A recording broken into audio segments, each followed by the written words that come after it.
Chapter 21, High-Quality Talent. Level 7 Corpse Soldier. Plus, turn off reset. At the Black Blade Security Company, beneath a modest 3-story building, Wang Yong arrived yet again. The burly guard stopped him as usual. Wang Yong shouted at the top of his lungs, "Brother! I have something critical to tell you, a matter of great importance." From the upper floor, curses and complaints rained down. "Damn it! Wang Yong, just because you're my cousin doesn't mean I have to give you face. You've already interrupted my work twice." Wang Gangjian poked his head out from the window, his face flushed with anger as if his arduous efforts had been abruptly disrupted. Wang Yong bellowed, "It's about the high-level zombies." "Then come up," Wang Gangjian snapped. Moments later, Wang Yong was sitting across from Wang Gangjian. "Bro, why are you still battling the Giant King? You're so unskilled, just quit it and stop wasting time," Wang Yong said, half-heartedly. Wang Gangjian snorted, "One more try, I can definitely defeat him." With that, he plunged back into his intense focus, enduring his virtual struggles. Wang Yong sighed lightly, "Let me play for you while you listen to me, okay?" Wang Gangjian scoffed, "If you can beat him in one go, I'll stop." Taking the controller, Wang Yong navigated his character through the halls, charging to the Giant King's throne. He snatched the greatsword leaning against it and struck fiercely. After several blows, the Giant King fell to the ground, defeated with a few more strikes. Setting down the controller, he looked into Wang Gangjian's eyes. "Now, will you listen to me?" Wang Gangjian stared in disbelief. "How did you do that? Why was that sword so powerful? Will you listen to me now?" Wang Yong roared. Wang Gangjian grimaced, "Fine, go ahead." Wang Yong recounted his experience at the Haotai Hotel without missing a detail, his expression grave. "Really? You saw 2 high-level zombies?" Wang Gangjian's expression grew serious. "Absolutely. That stature, those eyes, no ordinary zombie could possess them," Wang Yong replied with equal seriousness. At that moment, having caught the gaze of the high-level zombie, he had felt his blood nearly freeze in his veins. If not for the van speeding away in time, he might have already become food for the high-level zombie. "This is indeed critical. We should avoid that area from now on," Wang Gangjian said solemnly. "What if those high-level zombies break out?" "We can't just sit around and wait to die," Wang Yong stated gravely. "Of course not. We'll have to ask for assistance from the Linjiang army and have them send some superhumans over," Wang Gangjian nodded. "If you stumble upon this narrative on Amazon, it's taken without the author's consent. Report it." Wang Yong breathed a sigh of relief. "Good, you have a plan, bro. You'll need to make the contact since you were discharged from the Linjiang army. Our words won't carry much weight." Wang Gangjian nodded. "Leave it to me, you don't need to worry." See the novel, fire.net website on Google to access chapters of novels early and in the highest quality. 5 days later, at the Haotai Hotel, Xuan exhaled and finished his cultivation session. Now, only 9 of the large blood beads remained in his possession, the rest having been absorbed. He sensed his dantian, the repository of a cultivator's spiritual qi located in the lower abdomen, swelling slightly and decided to cease his practice. Is there a disturbance?" Xuan suddenly heard a noise emanating from the bathtub. He swiftly walked over and immediately saw a colossal corpse puppet clambering out of the tub. Having absorbed the contents of 2 full bathtubs of corpse refining elixir, its stature had significantly increased, reaching a height of nearly 8 feet. Its body was covered in bulging muscles and protruding veins, pulsing with immense strength, resembling a statue of a muscle-bound warrior. Fine white bone armor had grown over its chest, back, and joints. More astonishingly, in its left hand it wielded a bone shield, and in its right, a bone spear, both wrapped in a ghastly pale glow, clearly not ordinary artifacts. Xuan was somewhat taken aback. This corpse puppet was naturally equipped with magical tools. With a roar, the corpse puppet bellowed to the heavens, as if celebrating its rebirth. The other newly emerged corpse puppets around trembled, prostrating themselves on the ground, not daring to raise their heads. Daho and Erho were so frightened they urinated themselves, while only Hu and Bao managed to withstand the formidable aura. Xuan stood before the corpse puppet, his gaze cold and steady. The corpse returned his gaze. After a moment, it respectfully knelt down, growling softly in a show of homage to its master. With a casual gesture, Xuan summoned the corpse into his corpse-nurturing tower. A streak of black light enveloped the corpse. High-quality talent. Level 7 corpse soldier. Xuan's eyes brightened. The innate potential of this corpse far exceeded his expectations. Born with high qualities and already at the level of a level 7 corpse soldier, it was comparable to a 7th level chi refining cultivator. Let's see what spells you possess. Xuan cast an identification spell again. Golden light, divine strength, corpse howl. He raised his eyebrows in approval. The golden light, which Hu also possesses, serves to enhance defenses. The divine strength, on the other hand, bolsters one's physical power. However, the corpse howl genuinely surprised him, as it is considered one of the best innate skills a corpse soldier could acquire. Upon being activated, it deals a severe blow to the spirits of all nearby enemies while simultaneously bolstering the corpse puppet itself, greatly enhancing its aggressive impulses. A corpse puppet with the corpse howl is undeniably a leader among its kind. As long as they are alive, the surrounding corpse puppets will continue to fight fervently until death. Excellent, excellent, excellent. Xuan praised thrice, his eyes brimming with satisfaction as he gazed upon the corpse puppet. It's time to give you a name. What shall it be? You were once called Zhao Hong. Zhao, a prominent surname. Hong, symbolizing vastness and strength. Blending the deeper meanings of both, let's call you Long. Xuan nodded in approval. With a resonant roar, Long accepted its new name. Long, Hu, go out and hunt on your own. Hu, teach Long the rules, what to do and what not to do. Xuan instructed. Both Long and Hu roared in acknowledgement, then leaped away, disappearing between the skyscrapers. Afterward, Xuan stored Bao and the other 6 corpse puppets back into the corpse-nurturing tower. The dancing qi inside the tower is highly beneficial to corpse puppets, which require not only flesh and blood but also a significant amount of yin qi to thrive. Having completed these tasks, Xuan resumed his cultivation. He planned to elevate his cultivation to the 9th level of qi refining before returning to the mystic azure realm. With so many corpse puppets under his command and the newly transformed blood steel wire, his power would undoubtedly be the strongest below the foundation establishment stage, unthreatened by ordinary qi refining cultivators. Upon returning to the mystic azure realm, he would only need to gather some spiritual herbs and medicines to begin his assault on the foundation establishment stage. Chapter 22, Foundation Establishment Blood Pill, Life Soul Flower Plus, Turn-Off Reset. To advance to the foundation establishment stage, orthodox cultivators nearly always require a foundation establishment pill, with only a rare few gifted enough to liquefy spiritual qi independently and ascend without one. However, these pills are exceedingly difficult to procure. The primary ingredient for the pill is a foundation establishment stage spiritual medicine known as the Dao Caltrip flower, which alone costs 10 medium spiritual stones. Depending on the specific pill recipe of each sect, an additional 7 to 12 qi refining stage spiritual medicines are also required. Even with these ingredients, a successful pill concoction is not guaranteed. Generally, a skilled alchemist achieving success in 4 out of 10 attempts is considered quite adept.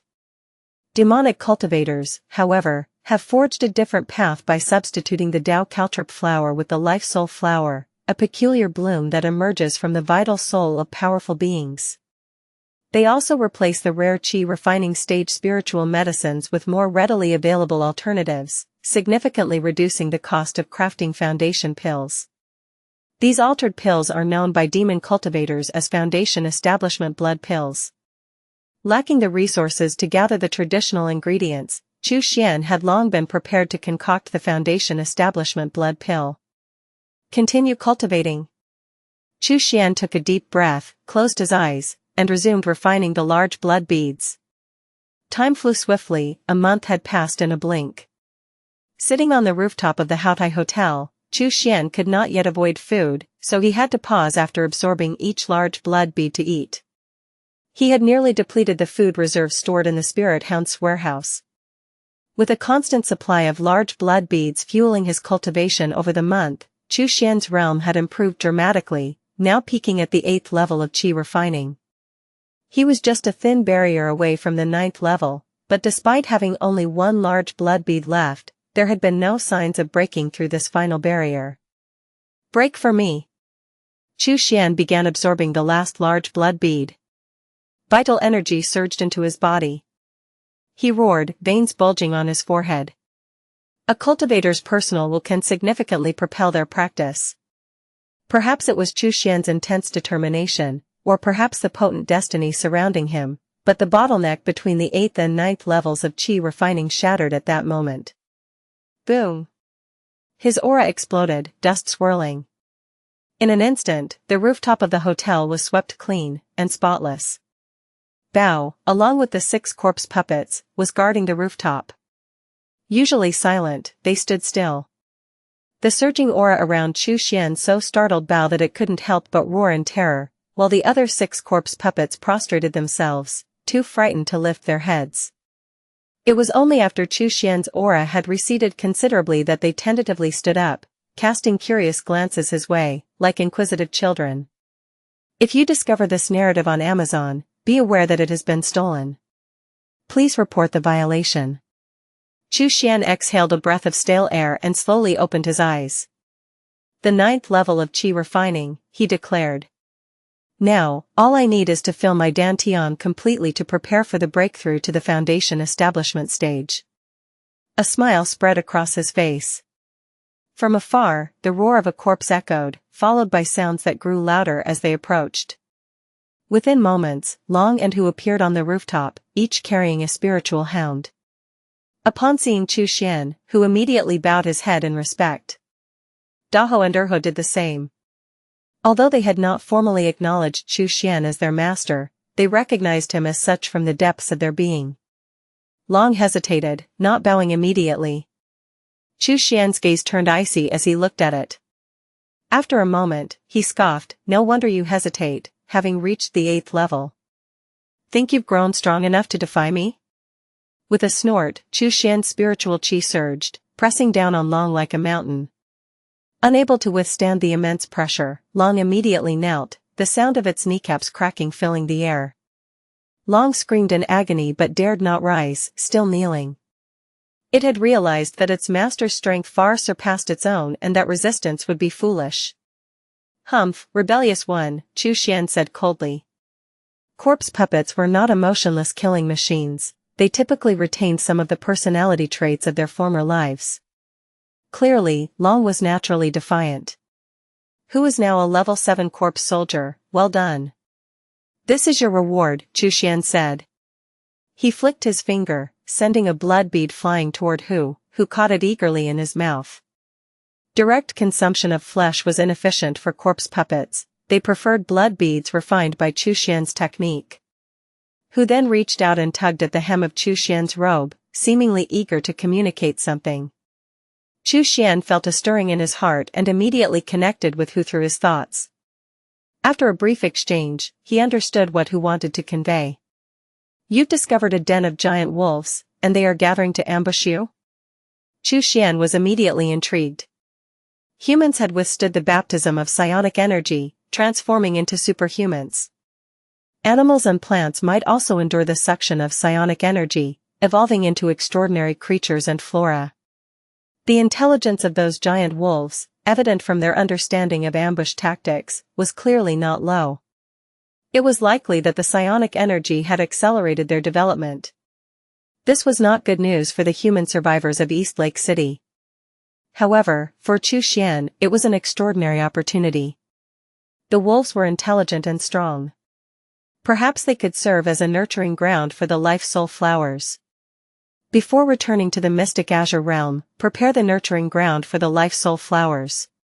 By the time I return from the realm, the life soul flowers should be mature. Xuan thought. Where is the territory of those giant wolves? He asked. Who roared a few times, pointing towards a small hill to the north. Xuan nodded. Long, Hu, and the other 6, follow me. Bao stays to guard the home. The 3 zombie beasts roared. Only Bao seemed a bit aggrieved. Let Daho and Urho stay as well, to keep Bao company. Xuan gestured dismissively. Bao immediately cheered up, much like a child finding a playmate of the same age. Xuan collected Long, Hu, and the other corpse puppets into the corpse nurturing tower and then sped towards the north on his flying sword. At the Black Blade Security Company, Wang Gangjian was not playing games today but sat in the manager's office, frowning in distress. Wang Yong was also sitting on the sofa in front of him, similarly troubled. I called you here to think of solutions, not to frown along with me. Wang Gangjian scolded. Wang Yong gave an awkward smile. It's difficult. A monster that a 6-person squad from the Linjiang army couldn't handle, and our Black Blade only has 4 superhumans, all at level 1. Wang Gangjian became even angrier upon hearing this. I told you to crush the psionic core and eat it, but you wouldn't. With your talent, if you were a level 2 superhuman, would Black Blade be so devoid of solutions? Xianxia the Novel Fire. Net website on Google to access chapters of novels early and in the highest quality. Wang Yong's smile grew more strained. Eating a psionic core directly, success, failure, or no effect, each had about a 1/3 chance of occurring, depending largely on one's physical constitution. If one's body was strong enough, consuming a psionic core directly was feasible. But he truly dared not. After a prolonged reflection, Wang Yong at last declared, those creatures precisely block the highway stretching from Linjiang military base to us. Even a small team from Linjiang forces was overwhelmed by their assault, only a single soul managed to flee to safety. I propose that we should not act with haste. The priority now is to gather intelligence, to ascertain their numbers, and locate their lair. When Linjiang dispatches more troops, we shall encircle and utterly annihilate these monsters. Hearing this, Wang Gangjian nodded his approval, a sound plan. Let us proceed accordingly. Let us take Song and probe their actual strength. Wang Yong nodded and promptly set about making the arrangements. A short while later, the trio climbed into a van. They were Wang Gangjian, Wang Yong, and Song Dai, joined by Tang Jinchuan. Together, they constituted all the superhumans of the Black Blade Security Company. However, the company always required someone to hold the fort. This duty was assigned to Tang Jinchuan. Yet, before the van could depart, a figure staggered towards them, pursued by a gasping, portly man. Brother Jian, he insisted on coming, Tang Jinchuan expressed helplessly. Wang Gangjian turned to the pallid man before him and sighed gently, Xuan, with such severe injuries, you should not be here. The man was Xuan. After he and Sun Meng had escorted Jing Baoshan back to the Linjiang Province Institute of Life Sciences, he had received orders to lead a Linjiang military squad southward once more to aid Black Blade security in clearing advanced zombies from East Lake City. Yet, they had scarcely traversed the highway when a pack of gargantuan wolves ambushed them. Apart from him, the rest of the squad perished. Xuan, a first-level superhuman with formidable physical prowess, had managed to escape and hide, narrowly evading the wolves' pursuit and finally reaching Black Blade security. He bellowed, I must go. The brethren of the Linjiang army cannot perish in vain. Wang Gangjian firmly shook his head, no, your wounds are too grievous. It is best you remain here to heal. Once you are mended, you shall have your chance for vengeance. Xuan gritted his teeth, my gift is the wood spirit, I can scout through the plants. Are you not seeking to ascertain the reality of those giant wolves? I am most apt for this task. Wang Gangjian and the others exchanged looks, one eyebrow arched. Supernatural talents are indeed diverse and peculiar, each individual being unique. Xuan's capability to employ plants as his scouts was indeed most suitable for the mission. Wang Gangjian nodded solemnly, very well, then accompany us, and we will safeguard you throughout. If you stumble upon this narrative on Amazon, be aware that it has been stolen from Royal Road. Please report it. At that, Zhuangchang finally allowed a small smile to surface and boarded the vehicle. The van dusted the road behind and sped directly towards the northernmost highway leading to East Lake City. East Lake City was but a modest town, its only conduit to the Linjiang forces being the highway that spanned its length. Every instance of support from the Linjiang military had traversed this very route. Should an alternative path be adopted, both efficiency and safety would markedly decline. Thus, all impediments along this highway needed to be eradicated, including the extraordinary animals that had evolved under the influence of psionic forces. As Wang Gangjian and his companions departed from Black Blade Security, a sword's hum resonated above the highway amidst the mists. A figure emerged, Chu Xian. Chu Xian chose a flat segment of the road to alight upon. The highway appeared frequently traveled, with abandoned vehicles dragged to the sides. With a casual gesture, Long, Hu, and 6 corpse puppets materialized beside him. "Where were you ambushed?" Chu Xian inquired. Hu roared and gestured ahead. Chu Xian nodded and strode forward rapidly. Covering several hundred meters in the blink of an eye, he reached a pickup truck that had broken down, its tracks suggesting it had been no more than 3 days. Linjiang Army was emblazoned across the truck's surface, which bore numerous claw marks. Surrounding it were signs of a skirmish and scattered blood. Additionally, he observed several patches of wolf fur. Suddenly, a faint sound emerged from the woods on the right side of the highway. It seemed to be a cry for help. Chu Xian's eyebrows raised, and he walked briskly toward the source. Approaching closer, the sound clarified, it was the cry of an infant. His gaze swept through the woods, quickly locking onto a blood-stained pile of clothes. The pile was subtly quivering, the crying emanating from within. Chu Xian hastened his steps. Long, Hu, and the other corpse puppets followed. Anyone who heard an infant's cry would feel a stir of compassion. Even the most heinous murderer might hesitate for a moment. But Chu Xian did not. 50 meters from the pile, his right hand was already conjuring a nether fire orb. When only 10 meters away, he abruptly raised his hand and hurled the orb. Boom! A loud explosion erupted. Both the clothes and trees were blasted into the air, along with splatters of fresh flesh. Thud. A piece of flesh, covered in hair, landed at Chu Xian's feet. The hair was long and vigorous, clearly not human. It was, unmistakably, wolf fur. Psionics are indeed peculiar, teaching you to mimic an infant's cries to lure the unwitting, Chu Xian remarked calmly. Unfortunately, your intellect remains lacking, he continued. There are no living humans near the highway, how could an abandoned infant's cry be so resonant? As his words fell, over a dozen figures emerged from the depths of the forest. Each one was over 3 meters tall with extraordinarily agile forms. With a light leap, they could cover 5 or 6 meters in distance. In the blink of an eye, they surrounded Chu Xian and his subordinate corpse puppets from all directions. On a nearby boulder, a colossal wolf more than 5 meters in length and towering over 2 men stood silently, overlooking Chu Xian. The cold, bloodthirsty gleam in its remaining eye revealed it as the Wolf King. Chu Xian, intrigued, admired the Wolf King's robust musculature, his face breaking into a satisfied grin. This Wolf King must be a second-level supernatural animal. Among its pack, there were also several first-level supernatural animals. The rest of the giant wolves, although not supernatural creatures, far surpassed ordinary wild wolves in both size and ferocity. See the novelfire.net website on Google to access chapters of novels early and in the highest quality. No wonder such a den of giant wolves stationed near the highway could ambush the soldiers of the Linjiang army passing through. As Chu Xian observed the Wolf King, the beast assessed him in return. This human was different from many others it had encountered. Able to wield powerful fireballs and accompanied by several zombies, it gave the wolf a profound sense of danger. But after a brief contemplation, the instinct born of nature overwhelmed reason.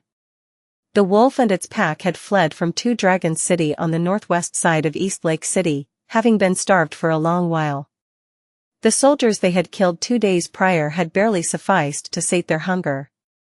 Now, with living humans before them, there was no logic in avoiding battle. Chapter 24, You have a brain, but not much of it plus, turn off reset. Roar.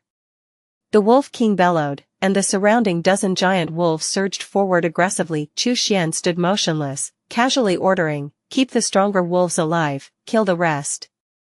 Long, Hu, and the 6 corpse puppets received their commands in an instant. A fierce gleam flashed in their eyes as they fiercely lunged forward. In just a moment, the pack was routed. After all, most of them were not supernatural beings. But the corpse puppets crafted by Xuan possessed innate magical abilities and were not of low standing. The weakest among them, whose innate magic was self-detonation, also possessed the prowess of a third-level corpse soldier. Together with Long and Hu, these ferocious corpses made light work of the wolf pack. In the blink of an eye, the mournful whines of the giant wolves were heard. Xuan glanced over casually. He noted that the weaker wolves had all been slain. The 4 that were first-level supernatural beings had their limbs broken and were thrown to the ground. Long and Hu swiftly moved behind the Wolf King, trapping it in a pincer movement. The Wolf King was taken aback. The shift in the situation was too swift, it had thought the advantage lay with it. Yet, in an instant, it had gone from being the encircler to the encircled. Roar. The Wolf King roared furiously, stomping the ground and charging directly at Xuan.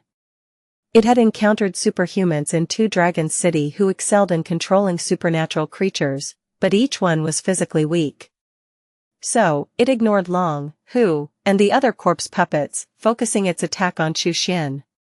In its view, killing this human quickly was the key to breaking free. With its speed, the corpses would surely be unable to keep up. After all, how could 2 legs compare with its 4? You have a brain, but not much of it, Xuan said with a light smile. This Wolf King had obviously realized that he controlled the corpse puppets. Eliminate him, and the corpses would fall apart. Regrettably, he was no frail summoner like those often depicted in novels, mighty summoned beasts paired with a weak summoner. If he did not possess substantial strength, how could he possibly control the likes of Long and Hu? Xuan remained where he was, utterly still. He could already see the Wolf King's sharp fangs, the drool flowing, and the foul stench of its breath as it bore down upon him. Swoosh! A line of blood flashed by. In that moment, it seemed as though a giant club had fiercely struck the Wolf King's head. They say wolves have a skull of copper and a backbone of tofu, their most vulnerable part is the waist, and the hardest, the head. But with sufficient force, even a blow to the head could stun a wolf. Stolen from its original source, this story is not meant to be on Amazon, report any sightings. Thump. In an instant, the Wolf King was knocked unconscious, collapsing senseless to the ground. The battle had ended before it even began. Long observed everything, promptly shelving any mischievous thoughts and daring not to entertain any disrespect. Carry them up, take them all back, Xuan said casually. See the novel Fire.net website on Google to access chapters of novels early and in the highest quality. Roar. The corpse puppets bellowed in unison. They hoisted the wolf corpses and the unconscious giant wolves onto their shoulders, following behind Xuan. Occasionally, they sneakily licked the wolf corpses, much like children stealthily tasting sweets behind their parents' backs. On the way back to Haodai Hotel, Xuan didn't ride his flying sword. After all, with so many corpse puppets to manage, it indeed wasn't feasible to use the flying sword to transport them. This time returning to Mystic Azure Realm, if there's a chance, I must exchange for a new flying magic tool, he mused. Preferably a high-quality one. Xuan noted this task in his mind as he strode back. With his party's strength, they could freely stroll through the city without fear of zombie attacks.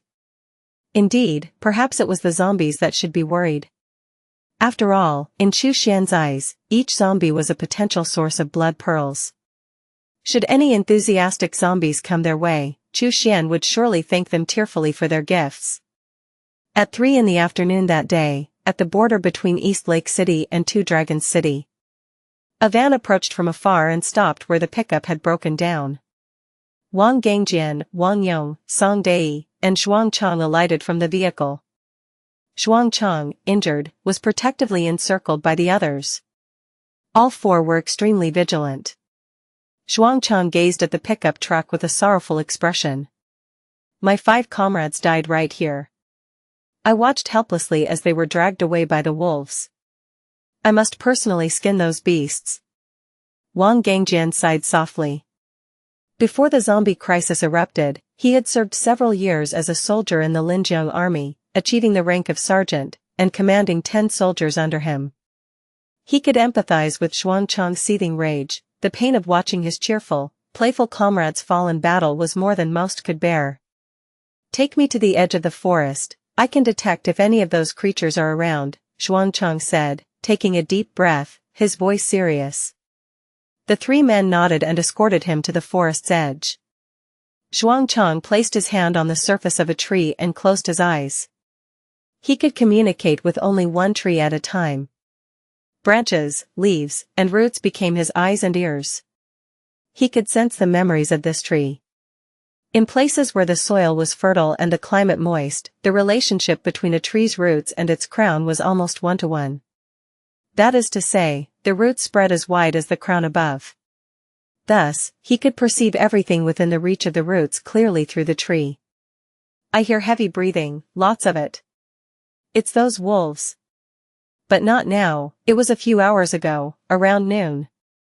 I also heard zombie roars, and intense fighting sounds. The battle ended quickly. I heard the death whimpers of giant wolves. And human voices. Xuan's use of his talent lasted only 3 minutes, yet he was drenched in sweat, his front and back soaked. Wang Gangjian and the others were astounded. You mean, there was a battle here a few hours ago? Wang Yong added, a battle between humans and the wolf pack? Xuan nodded, I'm certain it was a fight between humans and wolves, with zombies involved as well.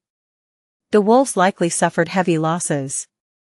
The 3 men exchanged surprised glances. Someone had actually taken on this wolf pack head-on and won. The leading wolf king, it's a 2nd-level supernatural being, right?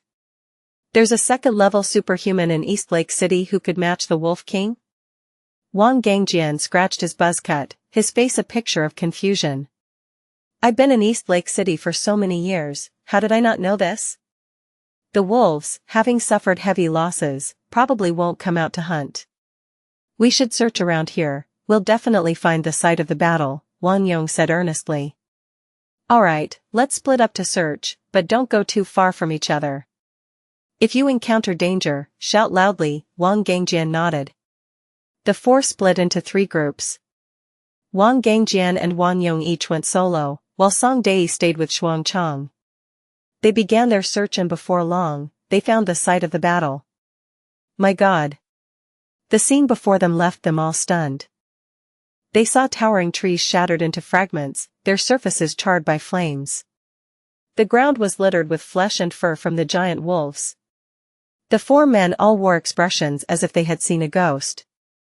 The pack of giant wolves was formidable, such that even well-trained Linjiang army squads were no match for them. However, the carnage strewn about clearly demonstrated the ferocity of the battle. No fewer than 5 or 6 giant wolves could have caused such a splatter of flesh and blood. It's impossible, who could have killed them? Xuan muttered incredulously. Wang Gangjian thought for a moment. Let's continue searching around this center. If any wolves escaped, there should be traces. Wang Yong and the others nodded and resumed their search.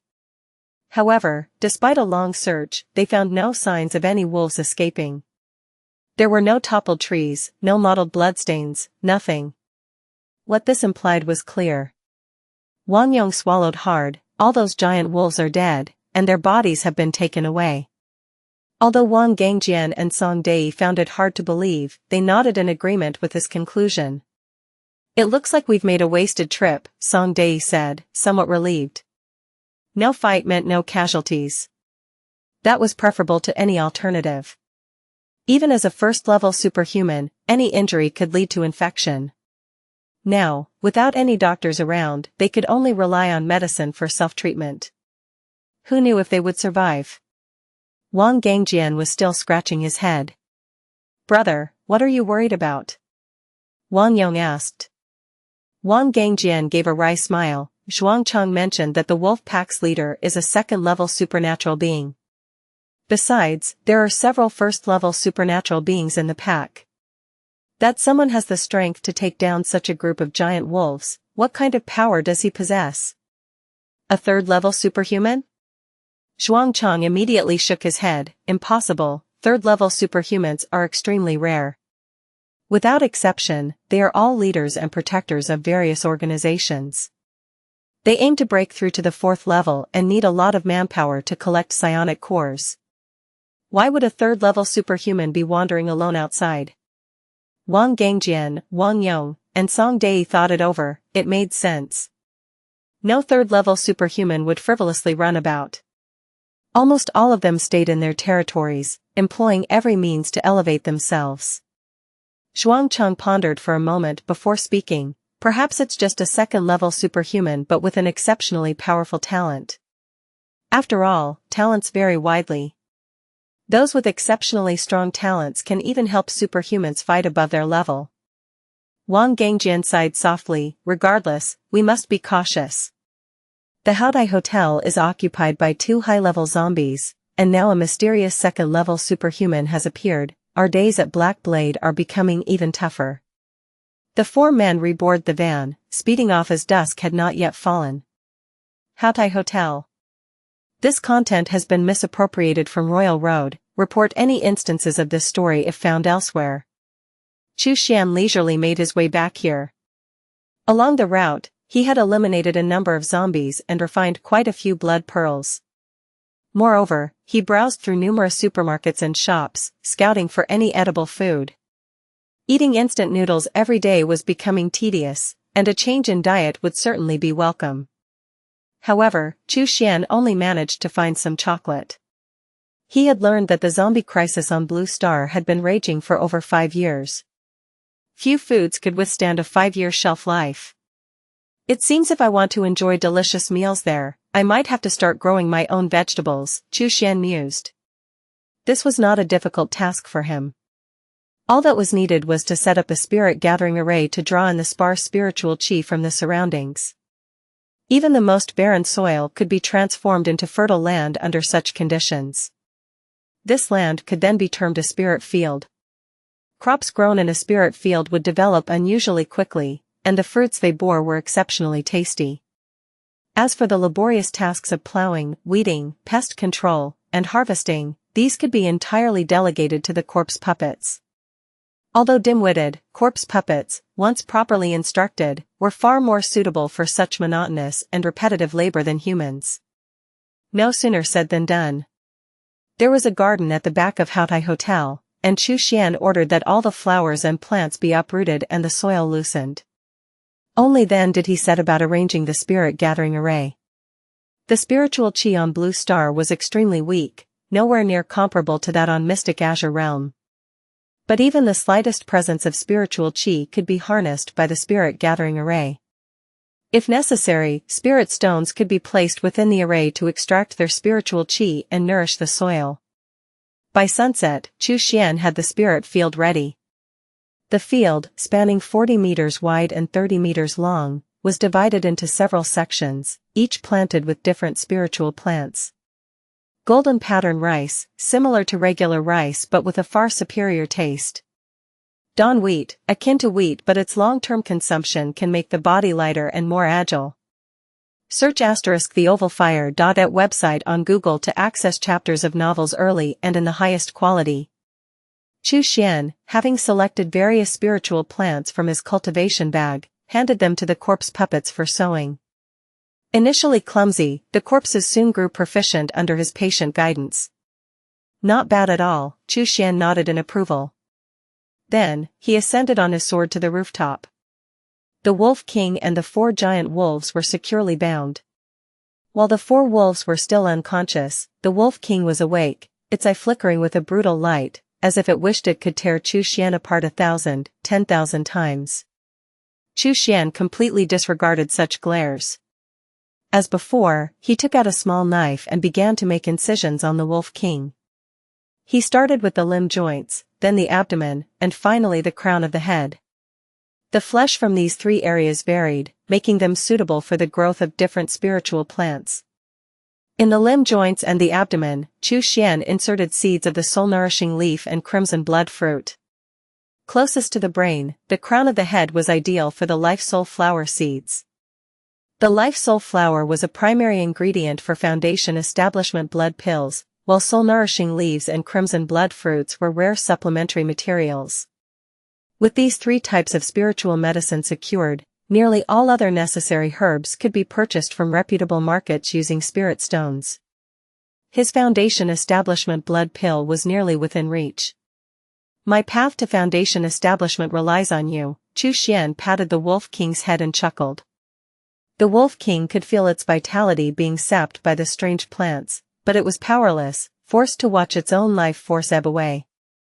As for the four giant wolves, Xuan applied the same procedure, implanting spiritual plants within them. However, since they were only first-level supernatural beings, he did not use particularly rare plants. After completing these tasks, Xuan returned to the ground floor of the Houtai Hotel to set up more formations. First, he installed a mist array. This was a mid-tier qi refining stage formation. Its function was simple, to generate a mist that enveloped both the inside and outside of the array, covering a circular area with a diameter of about 100 zhang, approximately 330 meters. This range was sufficient to encompass not only the Houtai Hotel but also some nearby residences and shops. Anyone who wandered into the mist array would find themselves disoriented, wandering aimlessly before being sent back to the entrance, perpetually unable to penetrate deeper into the formation. Next, he began to set up a gathering evil array. Chapter 26, Return to Peace Market, Trouble Arrives Plus, Turn Off Reset. The so-called evil qi is the malevolent and vile aura released upon the death of living beings. Righteous cultivators usually avoid it at all costs, while demonic cultivators often seek it out. For a demonic cultivator like Xuan, evil qi has a wide array of uses. It can be infused into magical tools, employed in offense and defense, and even utilized in cultivation. Setting up the gathering evil array at the Houtai Hotel served two purposes: to gather evil qi for his own use and to automatically repel intruders who tried to penetrate deeper into the mist array. It was midnight by the time Xuan had both arrays properly arranged.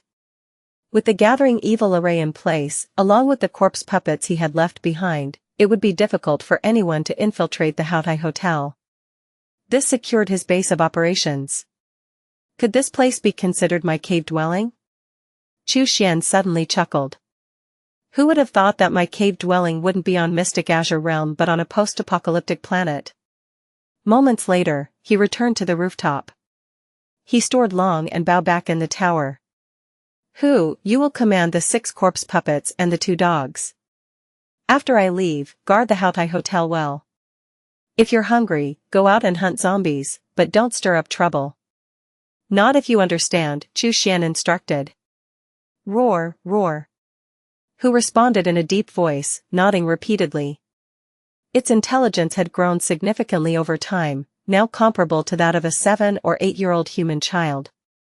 It understood everything Xuan said.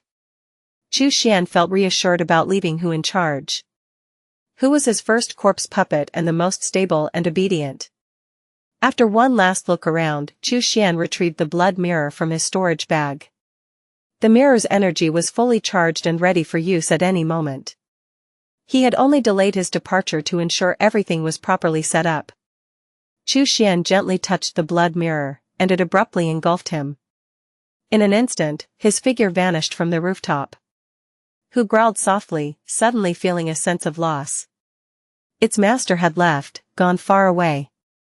Now, it was up to Hu to protect the master's cave dwelling. It resolved that no evildoers would come near. In Mystic Azure Realm, within a cavern, Xuan's figure appeared without warning. He surveyed his surroundings. The last time he departed, it was from this very cave, then occupied by a bear. Today, it remained unchanged. Sensing the area, Xuan detected no presence of cultivators nearby. He retrieved the array flag set up previously and pushed aside the boulder blocking the cave entrance. Instantly, sunlight streamed in, the air clear and the breeze gentle. He took a deep breath, and the rich spiritual qi filled his lungs, refreshing his spirit. I have 3 objectives this time, he mused. First, to purchase a cauldron suitable for concocting foundation establishment blood pills. Second, to acquire the various spiritual herbs needed for the pills. Third, to purchase a high-quality flying magical tool. See the novel_fire.at website on Google to access chapters of novels early and in the highest quality. Stolen from Royal Road, this story should be reported if encountered on Amazon. Using a technique to alter his appearance, Xuan headed towards the Peace Market nearby. Indeed, he was returning to Peace Market. Since the Divine Star sect had already scoured the area once and raided the Wu family estate, they were unlikely to take further action against the Peace Market. Thus, it was safe.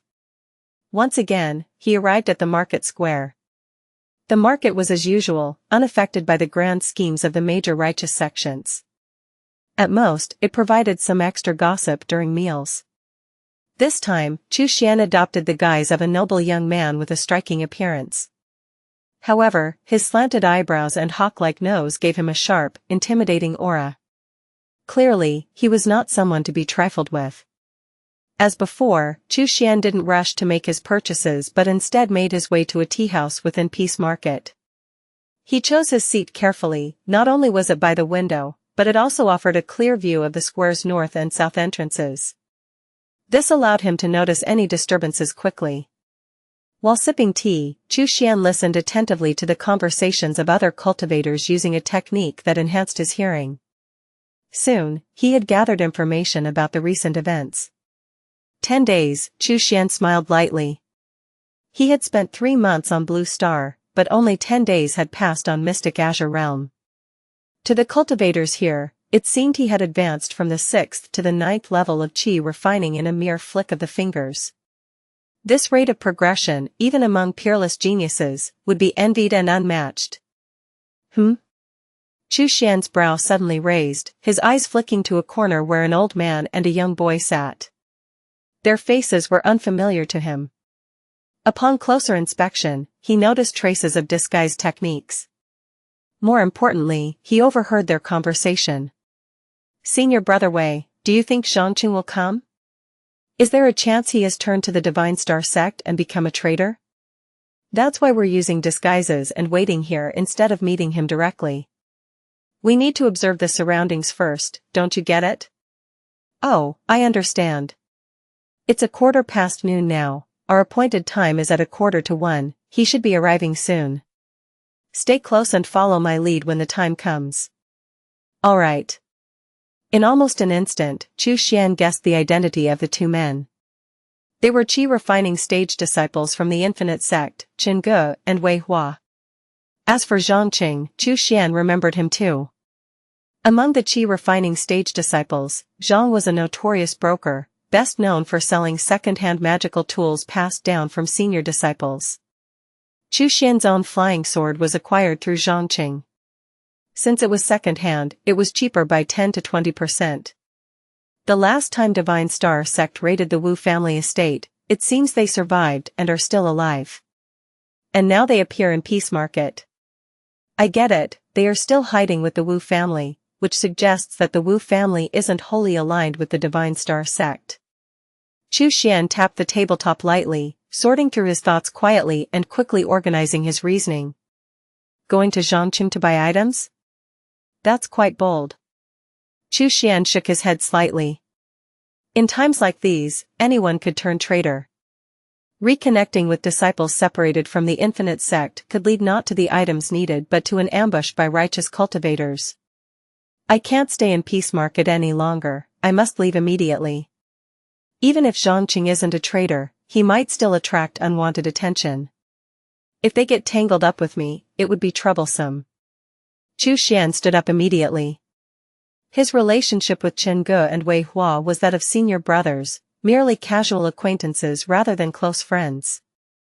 In unclear and potentially dangerous situations, the first priority was naturally to ensure his own safety. However, as Xuan's gaze swept past the window, he noticed a figure striding towards the entrance of Peace Market. The man carried a blood-stained package and emanated a fierce killing intent. Yet, his handsome face wore a warm smile, seemingly approachable.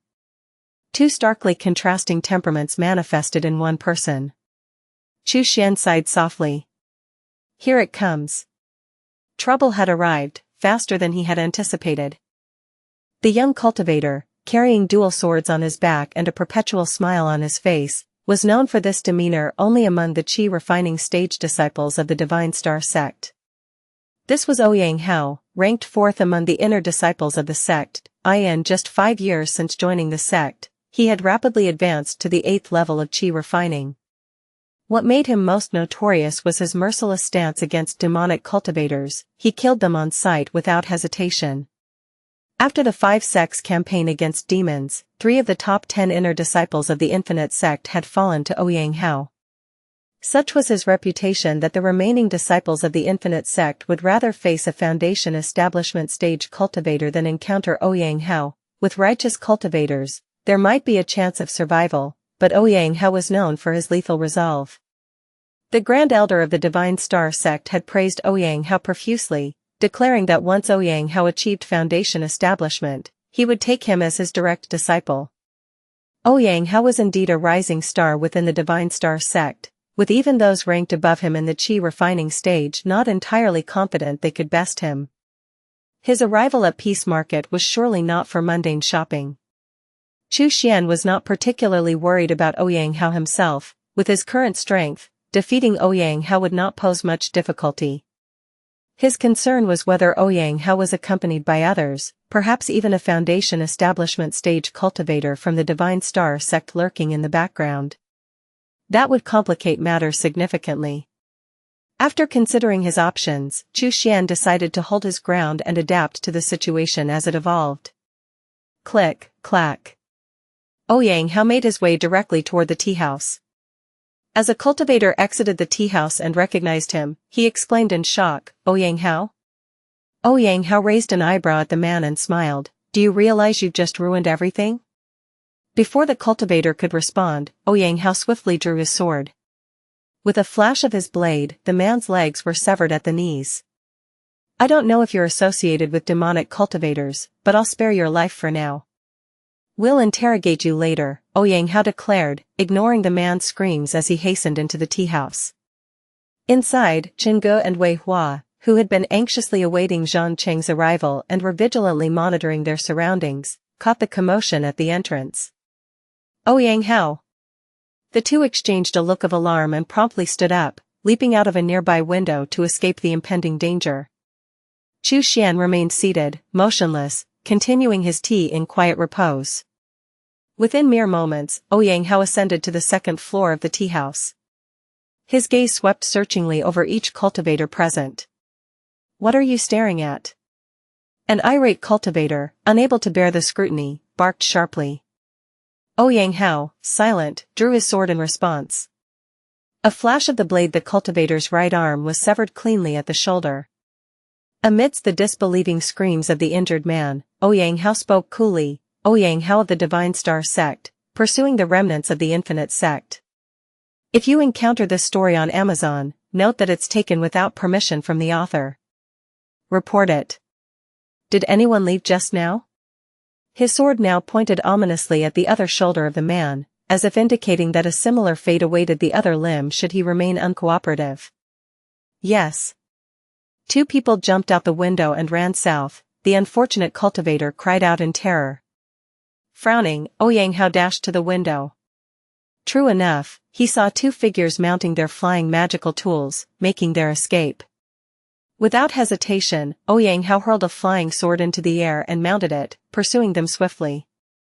The cultivators inside the tea house were shaken, their discussions buzzing with questions about who Ouyang Hao was to act so audaciously. Upon learning his identity, they collectively gasped, falling silent. This was the Divine Star sect's chi refining stage prodigy, almost assured of becoming a direct disciple of the Grand Elder. With such stature, who would dare provoke him? The cultivator, whose arm had been cut off, grimacing in pain, quickly tried to stop his bleeding.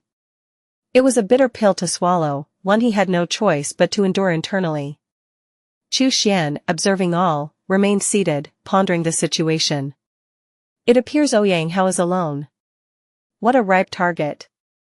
After a brief contemplation, Xuan mounted his own flying sword and stealthily followed. In the sky, 3 streaks of light chased each other. Qingge and Wei Hua, equipped with only mid-grade flying magical tools, were soon at a disadvantage. Ouyang Hao, as a favored genius of the Divine Star sect, possessed superior magical equipment. His flying tool was of the highest quality, accentuating the disparity. Naturally, it didn't take long for Ouyang Hao to catch up to the duo. Scum of the Infinite Sect, meet your demise. Ouyang Hao's face maintained a warm smile, yet his tone was vicious. He brought his fingers together and thrust forward repeatedly. Whoosh, whoosh, whoosh. Several spear-like spirit fingers shot forth. This was the renowned Spirit Sword Finger, a mid-tier spell of the Qi refining stage from the Divine Star sect. Its advantages were low spiritual Qi consumption, long attack distance, and rapid execution. The downside was its moderate power. However, it was most suitable for pursuit attacks. In an instant, the Spirit Sword Finger surged forward like a torrential curtain of rain. The 2 opponents' pupils constricted as they dodged with all their might, yet they could only evade some of the attacks. Their space to maneuver dwindled rapidly, soon leaving them no room to escape. They were forced to conjure a sinister, small shield behind them. This was the Mystic Nether Shield, a defensive spell essential for the Qi refining stage disciples of the Infinite Sect. However, being merely at the 4th level of Qi refining, how could they compare to the 8th level Ouyang Hao? The Mystic Nether Shield managed to block 2 Spirit Sword Fingers before shattering abruptly. The remaining Spirit Sword Fingers struck mercilessly, blasting their flying magic tool and splitting it in 2, causing them to plummet towards the ground. See the novel_fire.at website on Google to access chapters of novels early and in the highest quality. Ouyang Hao pursued them without hesitation. Moments later, in a clearing within the forest, Ouyang Hao, looking at the pale-faced Qingge and Wei Hua, smiled. He casually threw a blood-stained bundle at them. A severed head rolled out from the bundle, the eyes of Xianxia wide open in death. I encountered this young man while on a mission. He really was stubborn, refusing to speak to the very end. I severed his limbs and threw him into an anthill to suffer the agony of thousands of bites until he finally spoke, Ouyang Hao stated indifferently. Upon witnessing Xianxia's ghastly death, Qingge and Wei Hua felt an overwhelming sense of despair. You 2 are truly weak, sneered Ouyang Hao. You couldn't even handle a single move of my Spirit Sword Finger. Capturing you and taking you back to the sect wouldn't even earn me much merit. It would be easier just to kill you. Smiling, Ouyang Hao drew the twin swords from his back. Suddenly, a gust of wind struck. His expression shifted slightly as he swiftly drew his sword and slashed behind him. Clang! A stone was abruptly sent flying. Approaching him was a cultivator with a face as fine as white jade, though his features were not gentle but rather sharp and piercing. The appearance of this pale-faced man momentarily stunned Qingge and Wei Hua. Could someone actually be coming to their rescue? You seem somewhat capable. Which scum of the Infinite Sect are you? Ouyang Hao scrutinized the newcomer, Xuan, and inquired. He felt a hint of threat emanating from this pale-faced man, a clear sign of formidable strength. Xuan replied with equanimity, I go by the name Su Ming and do not shy from it. Ouyang Hao offered a faint smile, Su Ming? Good, you shall become the 25th soul to fall beneath my sword. Su Ming? Qingge and Wei Hua exchanged a look of confusion. Su Ming was still cultivating in the Wu family estate. How could he possibly be here? The person before them must be an Infinite Sect disciple, concealing his real name and assuming the alias of Su Ming. Are you still watching? Go, Xuan chided them with a glance. Qingge and Wei Hua exchanged a deep look, then quickly supported each other and left. Ouyang Hao licked his lips, you let my 2 prey escape. You'd better put up a good fight, or I'll make you wish you were dead. With that, he suddenly swung his sword at Xuan. Xuan smiled lightly, you've got it backward. He waved his hand, and Long and Bao suddenly appeared by his side, flanking Xianxia from both sides. From the palm of his hand surged a fierce streak of crimson, the blood steel wire. Xianxia's eyes flashed with disdain. Divine Star Sect sword cultivators specialized in sword qi. Qi refining disciples cultivated heavenly star sword qi, which could cut through anything, nothing was invincible against it. To think you would use a mere goo insect to counter my sword qi, I have already slain 3 such fools, Xianxia declared. His sword qi accelerated, seemingly about to sever the blood steel wire in an instant. He disregarded the 2 corpse puppets closing in from either side, eliminating this foolhardy demonic cultivator with a single strike would spare him any further effort, and the puppets would perish as a consequence. However, the next moment, he felt his sword qi strike what seemed like steel. Clang! To his shock, his indomitable sword qi was effortlessly blocked by the blood steel wire. Xuan smiled faintly. After its transformation, the blood steel wire was harder than most metals. The blood steel wire could even withstand bullets, faster and more formidable than Xianxia's sword qi. Blocking Xianxia's sword qi was no daunting task. The blood steel wire, far from being repelled, emitted a streak of bloody light and wrapped around Xianxia's wrists and ankles, blood binding. Clang! Caught unawares, Xianxia found his hands and feet momentarily bound. His anger was palpable. He had not anticipated that the goo insect would possess such innate magical prowess.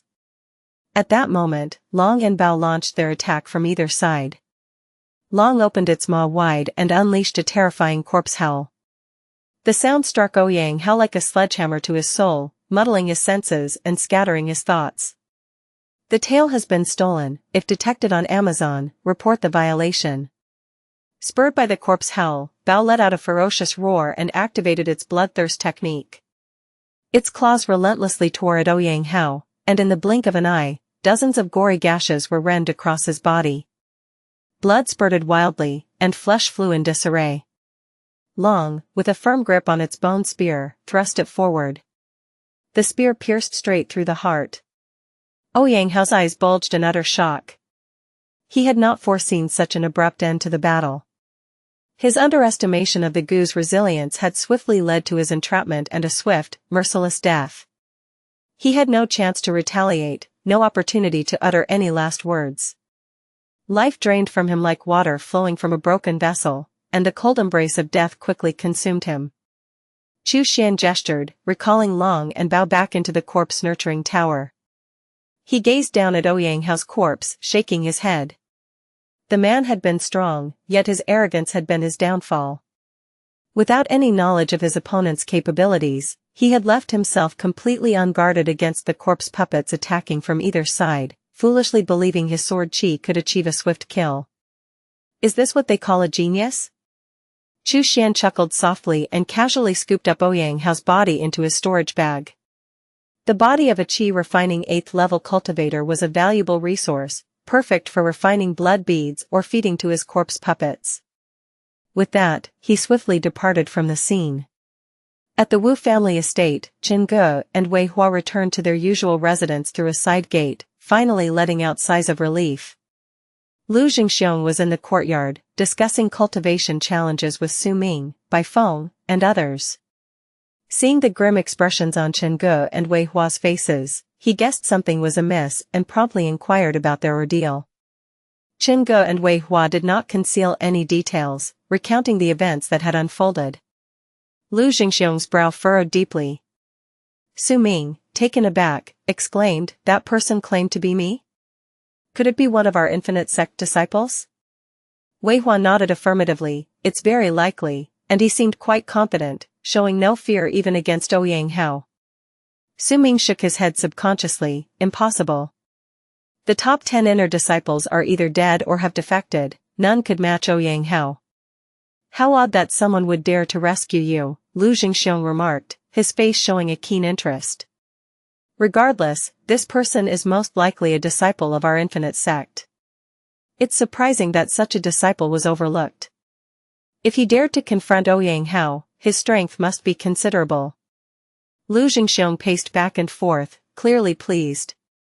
Su Ming, somewhat envious, commented, "Who knows? Maybe he just got carried away in the heat of the moment." Wei Hua scoffed, "If it were you, would you get carried away and save us?"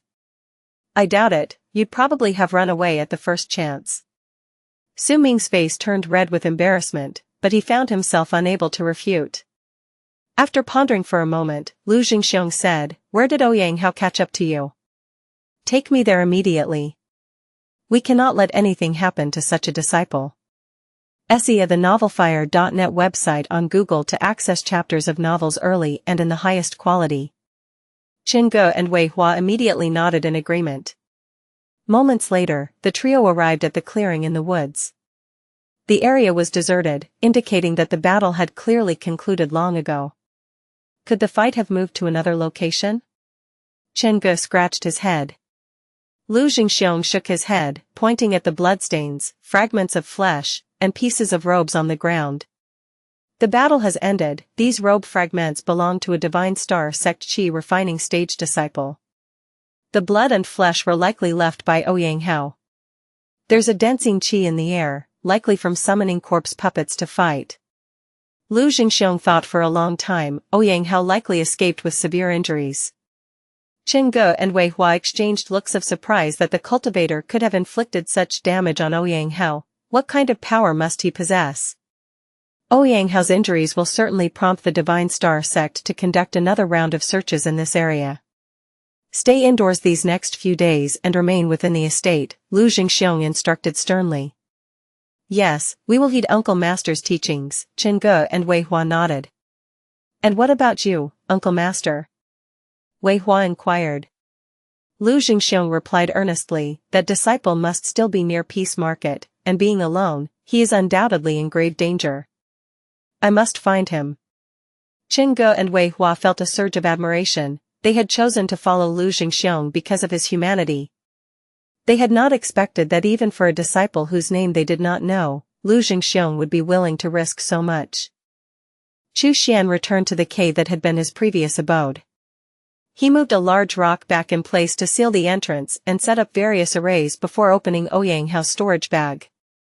A cursory glance nearly blinded him with its brilliance, indeed befitting a prodigy cherished by the Grand Elder of the Divine Star Sect. The contents of the bag were dazzling. The first thing that caught his eye was a small mountain of small spiritual stones. A rough count revealed there were at least 1,000. Beside these were numerous medium spiritual stones, adding up to over 20. Apart from these spiritual stones, there were several tomes kept in jade boxes, all scriptures and magical techniques of the Divine Star Sect, albeit solely for sword cultivation. Chu Xian flipped through them briefly without much interest. Also in the bag were 2 magical tools. The first was the flying sword that Ouyang had wielded. Named the Heavenly Star Flying Sword, it was a high-grade flying magical tool capable of covering 1,000 li in an hour, consuming only 1 small spiritual stone for 3,000 li, and capable of increasing speed for short bursts by consuming more stones. In the cultivation world perspective, I would use ancient Chinese units. 1 li equals 0.5 kilometer. 1 zhang equals 3 meters. In contrast, Chu Xian's own flying tool could only cover 300 li in an hour, consuming a small spiritual stone for every 1,000 li without any acceleration feature. The comparison left his own tool utterly outclassed. The second item was a golden wooden shield. Despite being made of wood, it felt exceptionally hard to the touch.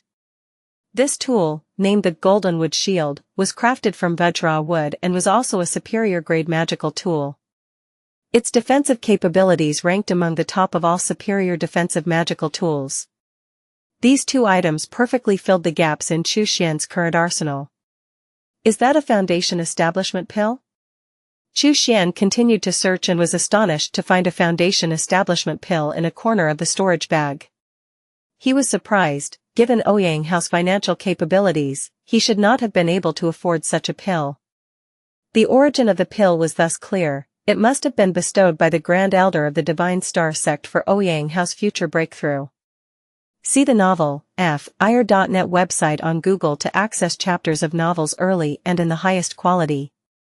It seems the Grand Elder indeed highly valued Ouyang. Chu Xian mused with a smile. Nobody knew that he was the one who had slain Ouyang Hao.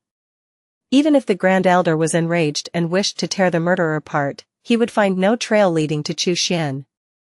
However, a single foundation establishment pill is probably not enough to liquefy my spiritual qi and help me step into the foundation establishment stage, Chu Xian reflected. A foundation establishment blood pill is still necessary. He did not consider himself to possess the exceptional aptitude required to step into the foundation establishment stage with just one pill.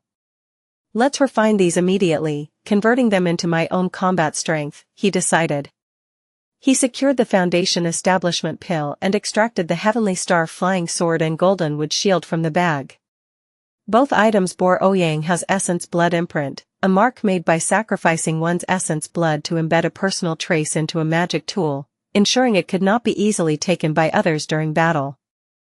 Better than an essence blood imprint was a soul blood imprint, which involved both the soul and essence blood, but that was a technique only accessible at the foundation establishment stage. At his current level, Chu Xian could only use the essence blood imprint.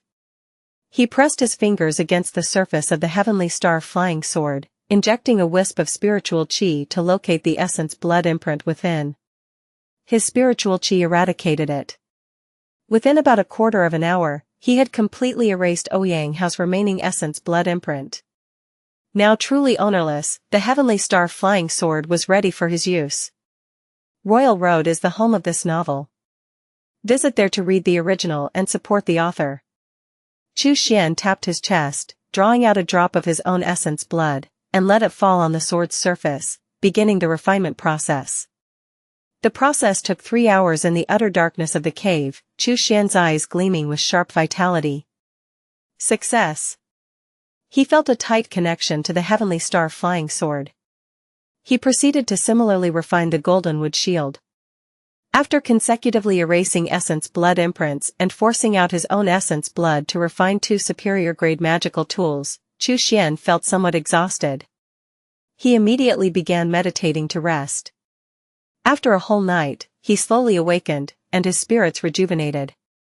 News of Ouyang Hao's death probably hasn't spread yet.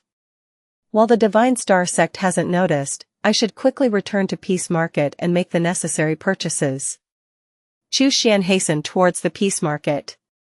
This time, he disguised himself again, taking on the appearance of a gaunt man with deeply sunken eyes, a look that suggested excessive consumption of medicinal pills and a body laden with residual poison. As he walked past various stalls set by itinerant cultivators, intending to buy spiritual herbs from the 100 Herbs Pavilion, he noticed a stall that seemed amiss. Astonishingly, it displayed several qi refining stage scriptures from the Infinite Sect, including the blood spirit technique he practiced. Additionally, most of the materials needed to concoct the foundation establishment blood pill were also somewhat available there. Chu Xian immediately sensed something was off. With the Infinite Sect fallen, who could possibly offer so many spiritual herbs at once? It must be a trap, perhaps set by orthodox cultivators fishing for prey. Should he bite, his life might well be forfeit. Without betraying his suspicions, Chu Xian quietly walked away. However, the white-haired stall owner suddenly spoke up, "Fellow Daoist, these are all top-quality goods, won't you buy something?" Chu Xian's internal alarm intensified. "No, thank you." The stall owner chuckled strangely. "What about the blood evil demon refining scripture? Don't you want to buy that either?" Chu Xian started, turning sharply to look at the stall owner. This voice didn't come through his ears, it had resonated directly in his mind. This was a telepathic message. Telepathy was a technique that only foundation establishment stage cultivators could employ, allowing private communication that only the parties involved could hear. Unless someone far surpassed their cultivation levels, no one could intercept their conversation. The mention of the blood evil demon refining scripture was even more significant. It was a foundation establishment stage technique of the Infinite Sect. The blood spirit technique and 2 other qi refining stage techniques were actually preliminary techniques to the blood evil demon refining scripture. Uncle Master Lu? Chu Xian instantly guessed the identity of the speaker.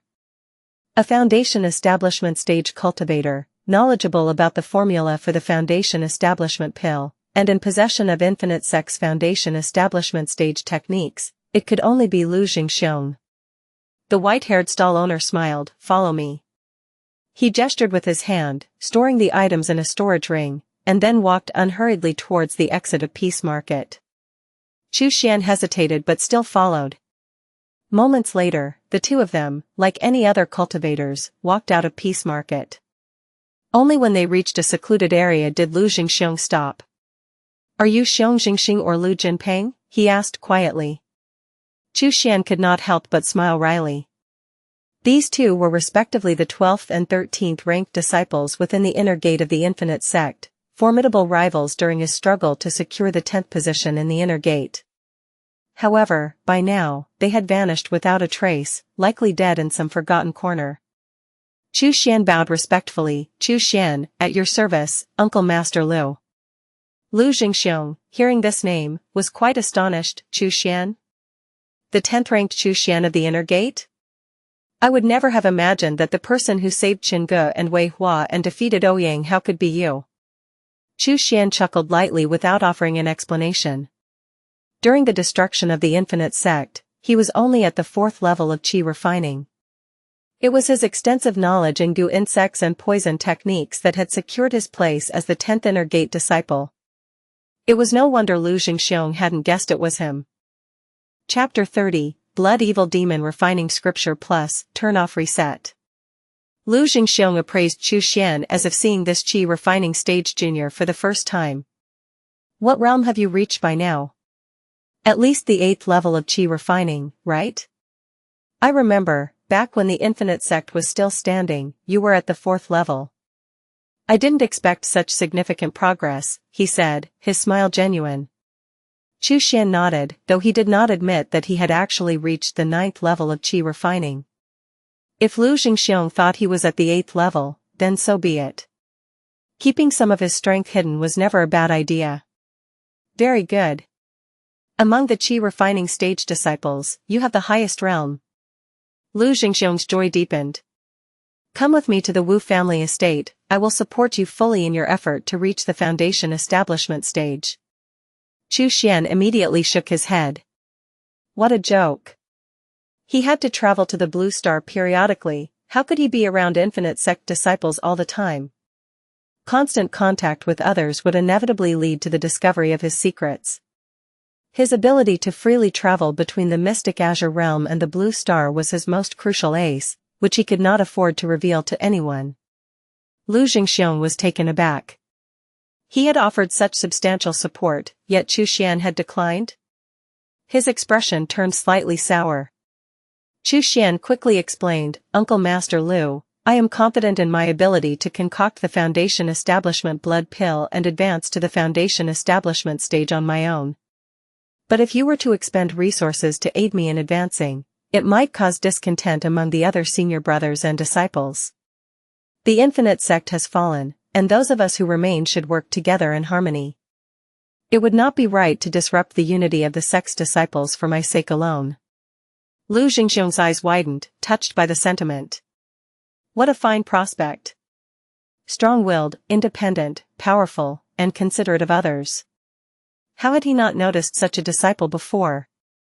If it were the old days, when the Infinite Sect was still flourishing, he would have surely asked his own master to invest heavily in Chu Xian's cultivation. Resources would have been poured into helping him reach the Foundation Establishment stage swiftly. In doing so, the Infinite Sect's core Foundation Establishment stage strength would have been bolstered. But now, such support was difficult, all too difficult. As Chu Xian had mentioned, the demonic cultivators were now weak, and resources were limited. Distributing all to Chu Xian would naturally diminish the cultivation resources available to other disciples. People do not complain about scarcity as much as they complain about inequality. Favoring one person with resources over time would inevitably lead to discord and fragmentation among the disciples, which would be harmful in the long run. "You." Lu Xingxiong struggled to find words. Chu Xian bowed again. "I wish to rely on my own abilities. Please do not mention it further, Uncle Master." Lu Xingxiong sighed deeply. If the sect were still in its prime, I would never stand by and watch such a talent be neglected. Xian felt relieved. Lu Jingxiong's words meant that he would no longer insist on him staying with the other infinite sect disciples. If you encounter this narrative on Amazon, note that it's taken without the author's consent.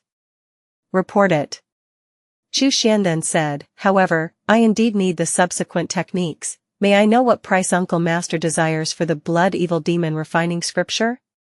Lu Jingxiong chuckled, no need to talk about the price. I have already transcribed several copies of the Blood Evil Demon Refining Scripture and can give one to you directly. However, I still need to consider the needs of the sect's disciples. Do you have any blood beads? 100 blood beads, and the transcribed Blood Evil Demon Refining Scripture is yours. Xian was greatly moved. The Blood Evil Demon Refining Scripture was a foundation establishment stage technique, and even a transcribed copy would require 1,000 sect contribution points to exchange, equivalent to at least 2,500 small spiritual stones. 100 blood beads amounted to only 200 to 300 small spiritual stones.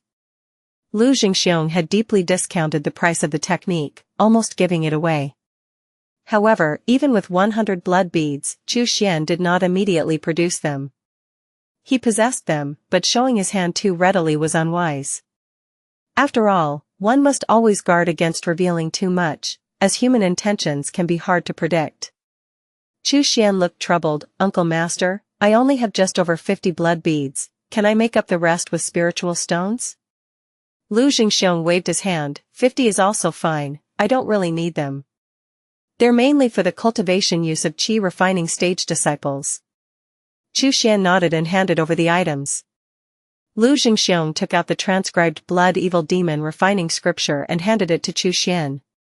Go now, Lu Jingxiong said solemnly, with Ouyang Hao having escaped severely injured, the Divine Star sect will surely start a new sweep near Peace Market. Take care, and if you really can't hold out, come find me at the Wu family estate. Xian paused. Ouyang Hao had escaped injured?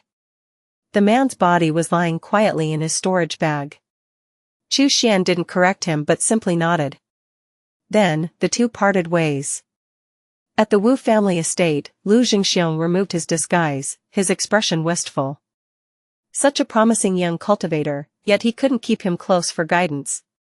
As Lu Jingxiong returned, disciples like Chen Go, Wei Hua, Su Ming, and Bai Feng gathered around him eagerly. Uncle Master, did you find that disciple?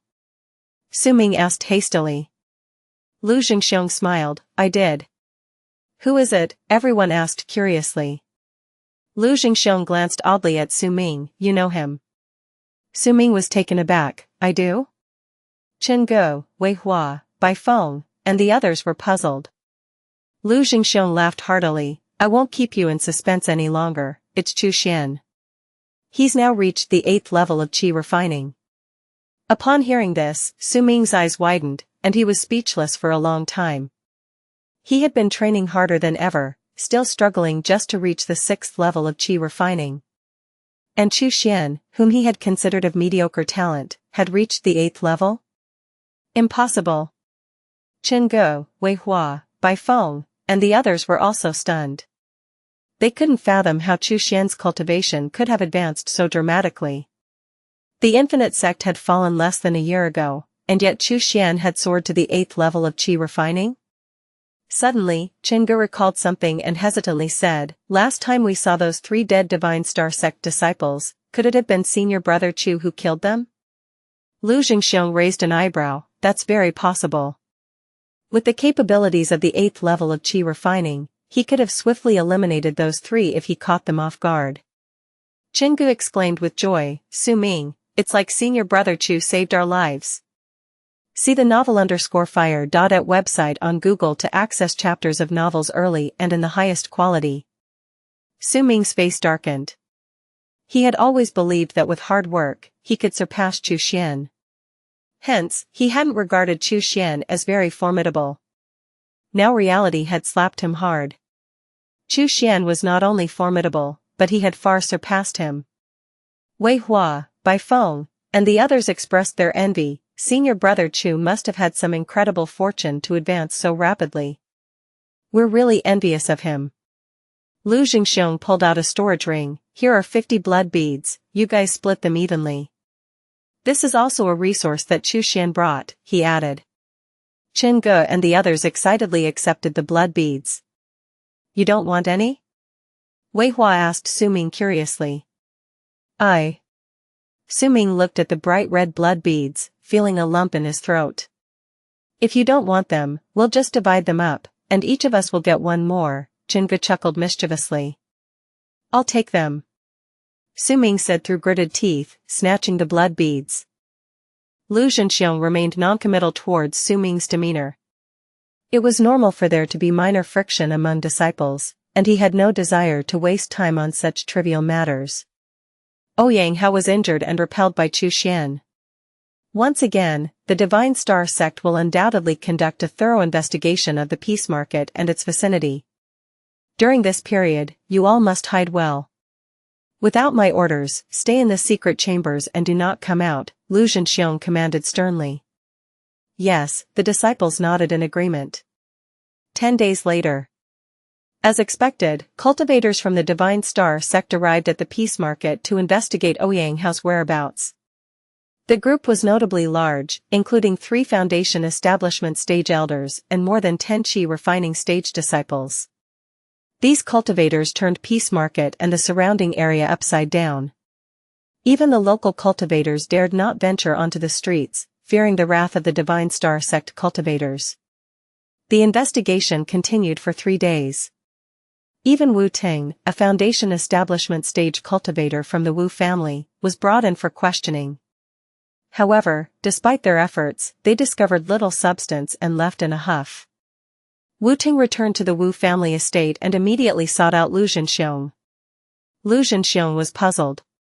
Brother Wu, it was just Ouyang Hao getting injured. Yet, the Divine Star sect spent 3 full days investigating here. Injured? He's missing. It's as if he's dead. Which disciple from your infinite sect was responsible for this? Wu Ting responded irritably. To think someone dared to kill a person favored by the great elder of the Divine Star sect? Missing? Lu Zhenxiong exclaimed in surprise. Wu Ting sighed. If it weren't for Ouyang Hao's disappearance, would they have dispatched 3 foundation establishment stage elders and over a dozen qi refining stage disciples to investigate? If not for my extensive experience, the Wu family estate might have been turned inside out. Lu Zhenxiong scratched his head, perplexed. This was not as he had imagined. He had always thought that Xuan had merely injured Ouyang Hao, who, knowing he was no match, had fled. But now, it seemed that was not the case. Xuan had outright killed Ouyang Hao and even taken his body. This revelation made him realize he had underestimated Xuan. Xuan's true realm might very well be the 9th level of qi refining. Brother Lu, I can't handle this much longer. You must inform your disciples not to cause any more trouble. I have always served as a secret informant for the Infinite Sect, passing on information about the Divine Star sect. I cannot withstand their repeated investigations. If it comes to it, you'll have to leave and find another place, Wu Ting said helplessly. Lu Zhenxiong nodded repeatedly. All right, Brother Wu, rest assured, I will certainly speak to them. He returned to the courtyard where he resided and overheard Qin Ge, Wei Hua, and others discussing in low voices. Ouyang Hao is dead. It's said that he disappeared, not died. What's the difference between missing and dead? Didn't the Divine Star sect dispatch 3 foundation establishment stage cultivators to investigate? If you encounter this narrative on Amazon, note that it's taken without the author's consent. Report it. Who killed Ouyang Hao? Could it possibly be senior brother Xuan? Seeing Lu Zhenxiong return, several disciples quickly rose to greet him. Lu Zhenxiong sighed lightly. You all know already? Qin Ge nodded. The news is buzzing everywhere. Even though we stayed within the estate, we learned of it from the servants of the Wu family. Lu Zhenxiong smiled helplessly. It seems Ouyang Hao is indeed dead. It appears I still underestimated Xuan's strength. He must have been the one who killed Ouyang Hao and even took his body away. Wei Hua, Bai Feng, and the others' eyes widened in shock. Xuan's stature in their hearts instantly soared, nearly reaching the same level as Lu Zhenxiong. Ouyang Hao had slain so many qi-refining stage disciples of the infinite sect. They harbored both hatred and fear towards Ouyang Hao. Now that Chu Xian had avenged those fallen disciples, their hearts swelled with joy, a most natural reaction. Su Ming's expression, however, was less than pleased. He felt the gap between himself and Chu Xian widening further. Unable to contain himself, Qingge asked, "Uncle Master Lu, why not ask senior brother Chu to join us too? Having him with us would surely be reassuring." Lu Zhenxiong replied helplessly, "I wish I could, but he refused. Now, I regret not insisting more firmly on him staying." Ah? Qingge and the others were shocked. Chu Xian was too audacious. Even a personal invitation from Lu Zhenxiong was declined? Lu Zhenxiong continued, "Chu Xian knows that resources are scarce. If I were to favor him with more cultivation resources, it would inevitably lead to discord among the disciples. So, he simply chose not to join, intending to rely on his own strength to attempt the foundation establishment stage." At these words, Qingge, Wei Hua, Bai Feng, and the others fell silent, even moved by his decision. Chu Xian. Senior brother Chu. How selflessly he acts. Su Ming's face flushed with shame. He had once viewed Chu Xian with such hostility, yet Chu Xian had been considering their well-being all along. "More words are of no use, you should focus on your cultivation. I still need to continue investigating the whereabouts of our two elder ancestors," Lu Zhenxiong sighed. See the novel, Fire.net website on Google to access chapters of novels early and in the highest quality. The disciples nodded in agreement. The Golden Core period ancestors of the Infinite Sect had met various fates, some had died in battle, some had surrendered, but two had escaped. Lu Zhenxiong had never ceased in his efforts to track them down. If they could find these Golden Core ancestors, their safety would be far more secure. If necessary, they would quietly leave Yu country and find a remote place to re-establish the Infinite Sect. As long as a Golden Core ancestor was with them, there was still hope. Within the cave, Chu Xian exhaled a turbid breath and opened his eyes. The blood beads he had brought with him were nearly completely assimilated. He could feel his dantian was incredibly swollen, having reached its limit. Yet, despite this, there was still no sign of the spiritual qi liquefying, a clear indicator that he was not an exceptional genius. Without consuming a foundation establishment pill, it would be challenging to truly make that leap. "Everything is in hand, it's time to leave," Chu Xian murmured as he organized the spiritual medicines in his storage bag with a slight nod. He had not acquired these medicines from Peace Market. For caution's sake, he had used his flying sword to travel to a farther place, purchasing them in another market frequented by solitary cultivators. He even refrained from using the more powerful Divine Star flying sword, opting instead for the lower-grade one he had before. Chu Xian took out the blood mirror. The mirror's surface rippled with spiritual light, reflecting the scenes of the blue star. He connected his mind to it, and his body was immediately absorbed. The world spun around him, the scenery shifting in bizarre and peculiar ways. When clarity returned, he found himself standing on the rooftop of the Haotai Hotel. Roar! Hardly had he steadied himself when an excited growl echoed from nearby. Swoosh! Who rushed over in a swift stride and knelt before him like an affectionate puppy. Chu Xian smiled and patted his head. "How have things been during my absence?" After a brief mental exchange with Hu, he nodded in satisfaction. "Excellent." 4 months had passed on Blue Star. Throughout this time, no one dared approach the Haotai Hotel. Hu had remained diligently on guard, venturing out only at set times to forage, never straying from the hotel. During these 4 months of foraging, Hu had successfully advanced to a level 8 corpse soldier. The 6 ordinary corpse soldiers and 2 dogs he led had shown significant growth.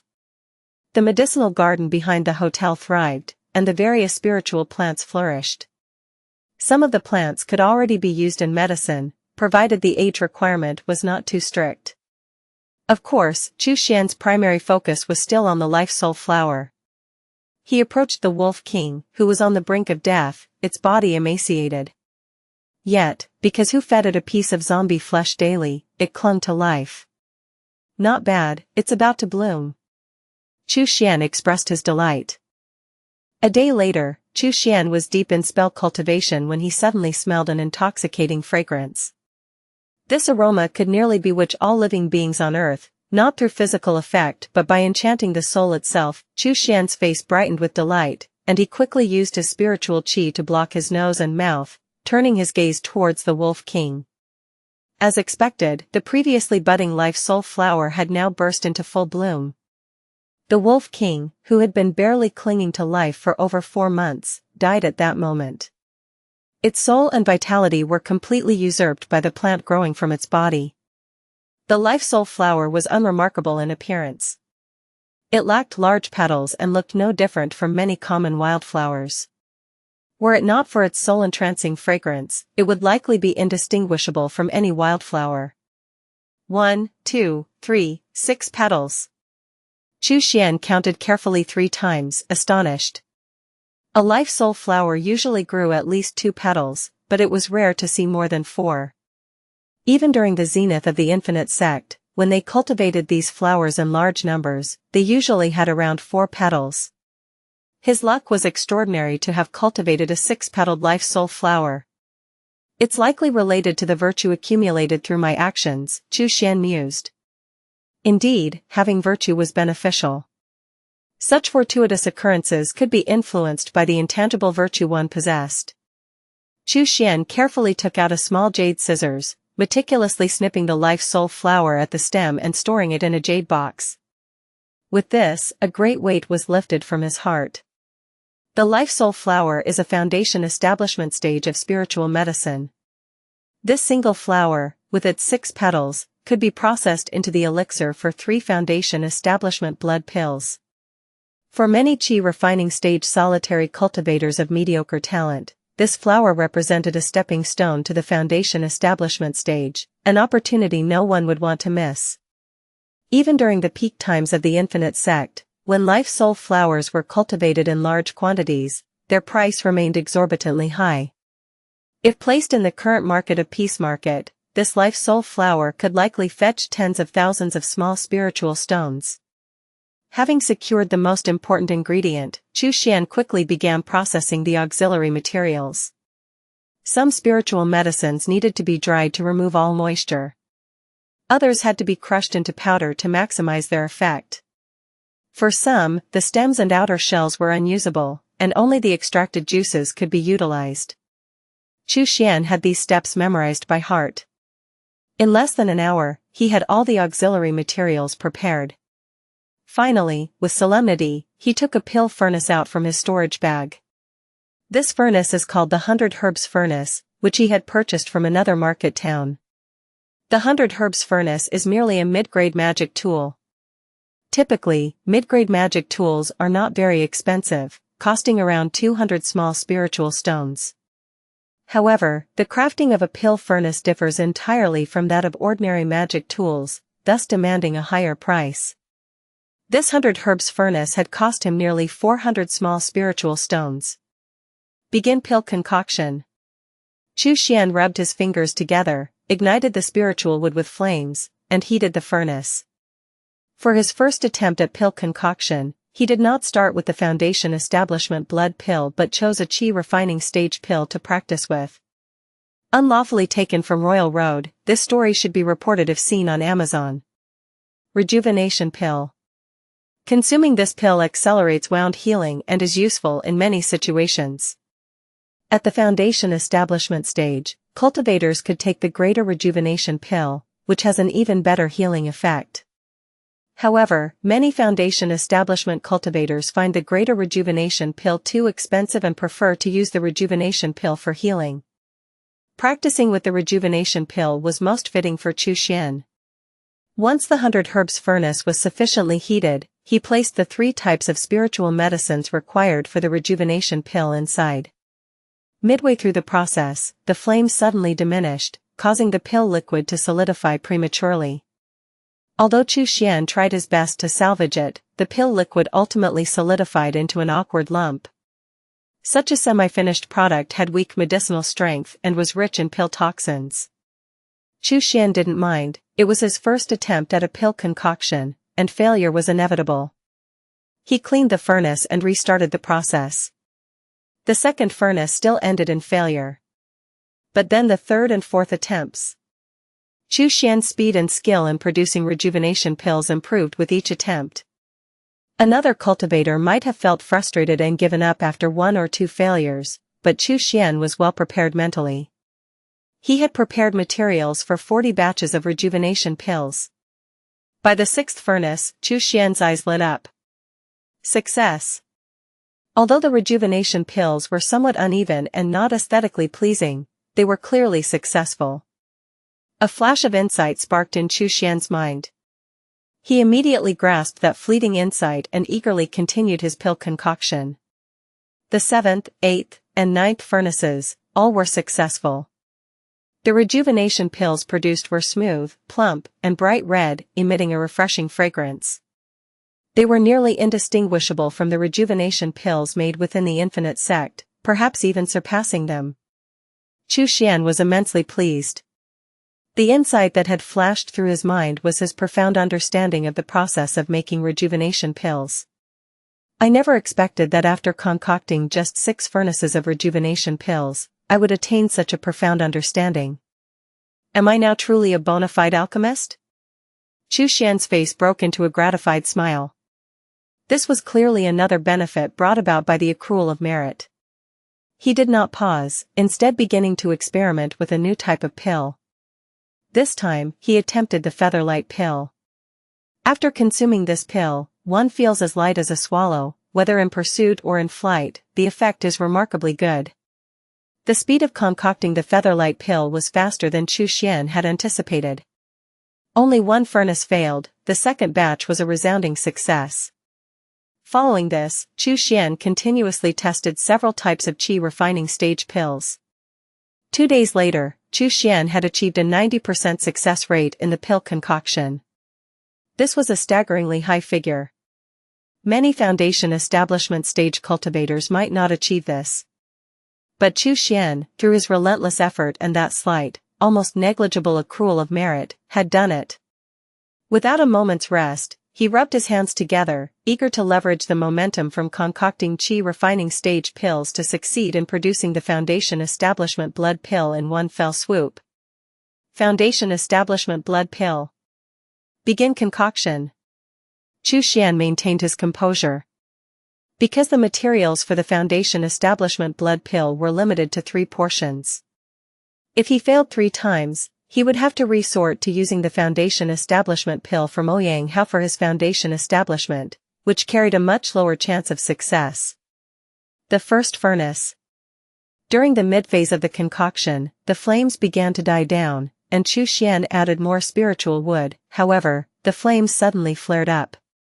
The liquid within the pill furnace was burned off in a very short time, leaving behind a sticky, black mess at the bottom of the furnace. Why can't this 100 herbs furnace have a non-stick feature? Xuan muttered under his breath. But he wasn't disheartened. After cleaning the furnace, he began the second batch of the Foundation Establishment Blood Pill. This time everything went smoothly, avoiding all issues, and he proceeded directly to the final step. See the ovalfire.net website on Google to access chapters of novels early and in the highest quality. The pill was formed. A rich, fragrant aroma permeated the air of the rooftop. Xuan took a deep breath, and immediately felt refreshed and invigorated, as if the speed of his blood flow had accelerated in that instant. Did it really succeed on the second batch? Xuan was astonished. Was he really that skilled in concocting Foundation Establishment stage pills? It truly was thanks to his unyielding efforts. Chapter 33, Liquefied Spiritual Qi, The Path to Foundation Establishment. Plus, Turn Off Reset. An hour later, the third furnace was also declared a success.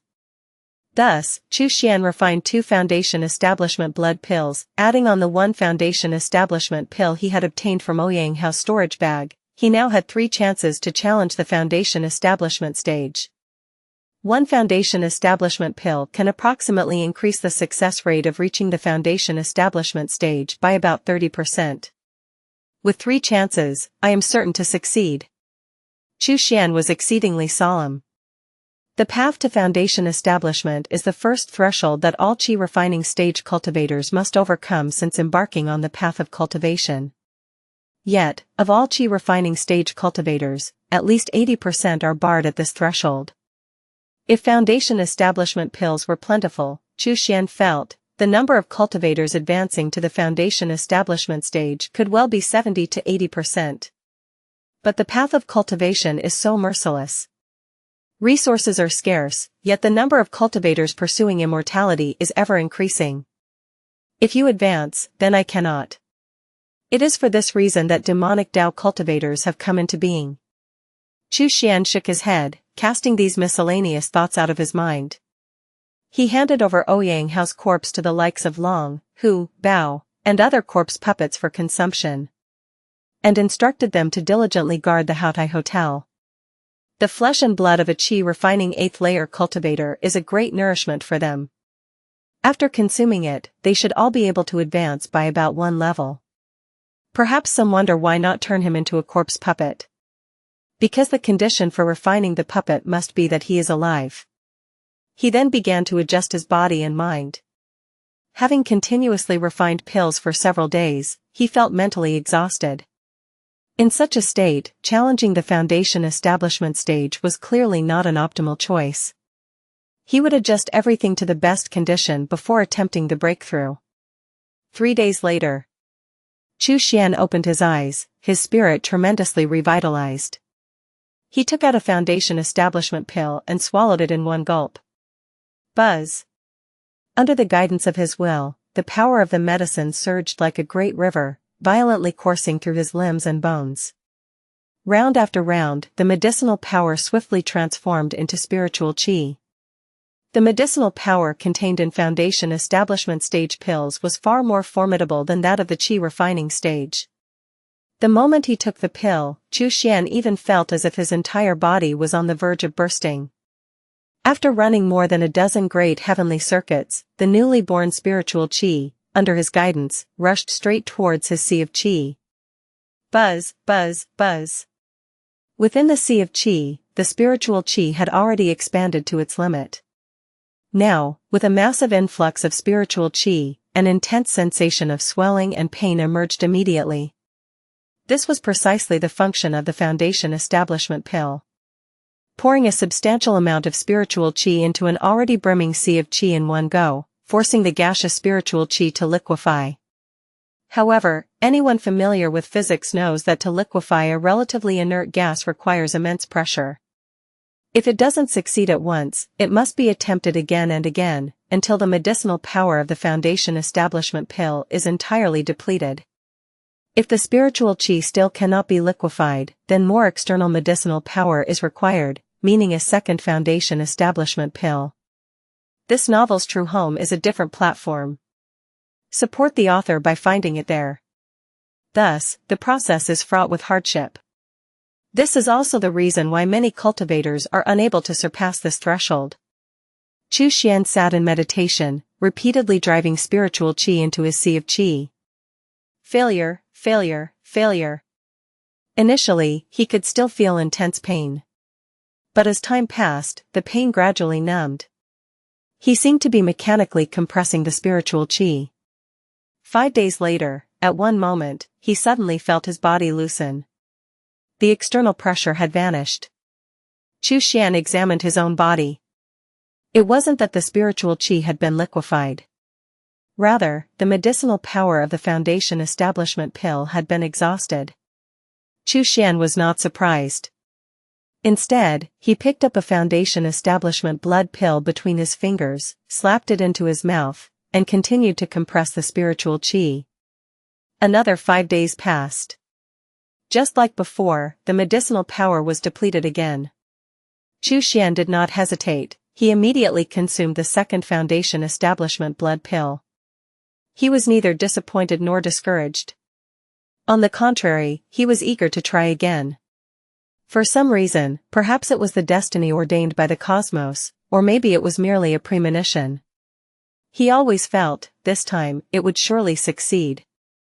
Sure enough, the moment he swallowed the Foundation Establishment blood pill, he felt an anomaly in his sea of qi.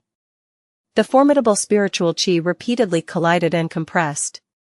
At the bottom of the sea of qi, those countless times compressed spiritual qi finally showed signs of liquefaction. At a certain moment, tiny droplets the size of rice grains appeared.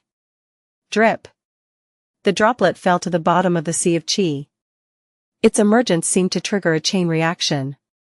Immediately, a large amount of spiritual qi began to liquefy. Drip, drip. In an instant, the bottom of the sea of qi accumulated into a small puddle. Within it, lay quietly a dozen droplets of liquefied spiritual qi. Xuan felt complete relaxation throughout his body. Boom. At this moment, his aura surged explosively. A powerful aura swept across the rooftop, radiating vigorously in all directions. Dust was cleansed away. Within a kilometer radius of the Houtai Hotel, a fierce wind blew at this moment. The returning Long, Hu, and Bao were suddenly startled, looking towards the rooftop with reverence. At this moment, Xuan suddenly opened his eyes. A flash of brilliance in his eyes, filled with an awe-inspiring power. Foundation Establishment Stage. He clenched his fists, his face alight with excitement. Foundation Establishment Stage cultivators can fly without the aid of external objects, utilizing light-escaping techniques. Of course, most Foundation Establishment Stage cultivators still use external aids, as it doesn't consume their own spiritual qi. Additionally, there's an improvement in lifespan. Qi refining stage cultivators have a lifespan similar to ordinary humans, around 100 years. But for Foundation Establishment Stage cultivators, their lifespan skyrockets to 200 years. See the novelfire.net website on Google to access chapters of novels early and in the highest quality. Of course, the most important aspect is that Foundation Establishment Stage cultivators can cultivate Foundation Establishment Stage techniques and spells. They can also refine their lifebound magic tool. The so-called lifebound magic tool must be nurtured together with the soul and essence blood, making its manipulation as natural as moving one's own limbs. Its power far surpasses those ordinary magic tools that do not integrate the soul, providing a significant enhancement. Moreover, a lifebound magic tool shares the cultivator's fortunes and misfortunes. As the cultivator's realm advances, so too does the grade of the lifebound magic tool. It is akin to a piece of equipment that grows by itself. These factors are fundamentally why Foundation Establishment Stage cultivators are far superior to Qi refining stage cultivators. Lifebound magic tools are very important. I must carefully choose and refine one myself. Xuan decided not to use a ready-made magic tool, opting instead to craft his own. Although this approach is more cumbersome, it ensures a deeper understanding and mastery of his lifebound magic tool. Later on, this would make it much easier to wield. Xuan took out a copy of the Blood Evil Demon Refining Scripture and carefully perused it. The first section of the Blood Evil Demon Refining Scripture discussed various methods for crafting magic tools. Soul-haunting spear, spirit-breaking knife, life-snatching sword, shadowless blade. Various magic tools flashed before his eyes. Some magic tools specialized in attacking the soul. Some excelled at breaking through spiritual qi. Some targeted the heart and vital organs. Some were traceless and ghost-like. Each had its unique uses. After much deliberation of his fighting style, Xuan finally chose a magic tool. Evil Soul Chain, it shall be you. The Evil Soul Chain required evil steel as the primary material, supplemented by white bone bamboo, intoxicating vine, and 5 other materials. It would ultimately be imbued with a powerful, fierce soul. After 36 days of continuous refinement, Chapter 34, The Zombie Tide, the perfect opportunity to create a place rich in evil qi plus, turn-off reset. The so-called evil steel is merely 100 refined steel that has absorbed a great deal of qi and evil qi. As for the 100 refined steel, it can be made from fine iron. Xuan's storage bag had long been prepared with plenty of fine iron for the routine maintenance of magic tools. He only needed to find a place rich in evil, bury the 100 refined steel there, and let it absorb the evil chi. If he set up an array to gather evil chi, the formation of evil steel would be even faster. Yu country had long been controlled by the righteous 5 sects, and these places rich in evil chi were likely under the watchful eyes of the righteous cultivators. Should he dare to approach, he would certainly be subject to repeated questioning by them, and possibly even face life-threatening risks. But on this planet, Xuan only needed to find a place with many zombies, kill them in batches, and let the evil chi condense. To gather evil chi, without tens of thousands of zombies, it would hardly be possible. I need to look around nearby, Xuan nodded slightly. He released Long, Hu, and bowed to search the southern part of East Lake City, while he himself rode the heavenly star flying sword northward. However, although there were many zombies in East Lake City, they rarely gathered together, wandering aimlessly instead. Gathering these creatures would certainly be a great effort. After searching for several days without discovering a large gathering of zombies, Xuan furrowed his brows. That day, Xuan prepared a lavish lunch for himself. Just as he was about to start eating, Bao suddenly returned, barking several times in succession. Xuan listened carefully and quickly understood what Bao was saying. There are quite a few tough-to-chew zombies appearing in the south of East Lake City? And there's a human squad fighting them? Interesting. Xuan raised an eyebrow.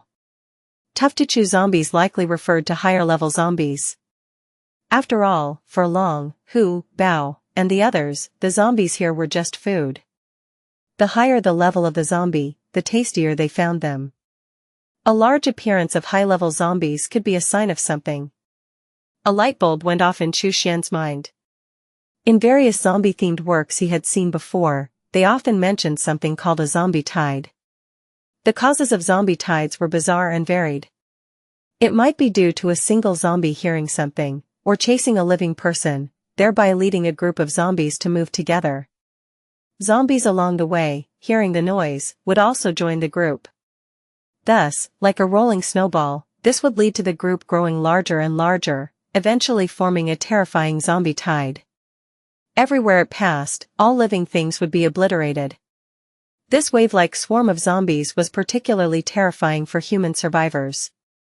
It was almost no different from a natural disaster. Of course, a zombie tide might also be led by high-level zombies. Some unique high-level zombies naturally had the ability to command lower-level zombies. This could also cause the snowball effect, expanding the number of zombies in the group to an incredibly terrifying degree. A large appearance of high-level zombies was likely the precursor to a zombie tide. With this thought, Xuan immediately became excited. Taken from Royal Road, this narrative should be reported if found on Amazon. Zombie tide. What does this mean? Tens of thousands of zombies? No, perhaps even more. Isn't this the perfect opportunity to create a land rich in evil chi? Xuan quickly finished his lunch like a whirlwind and immediately rode the heavenly star flying sword towards the south of East Lake City. After flying out of East Lake City's territory, he indeed saw a vast horde of zombies heading toward the city on the ground. Even a cursory scan showed that the number of zombies exceeded 50,000. Good. Xuan was invigorated.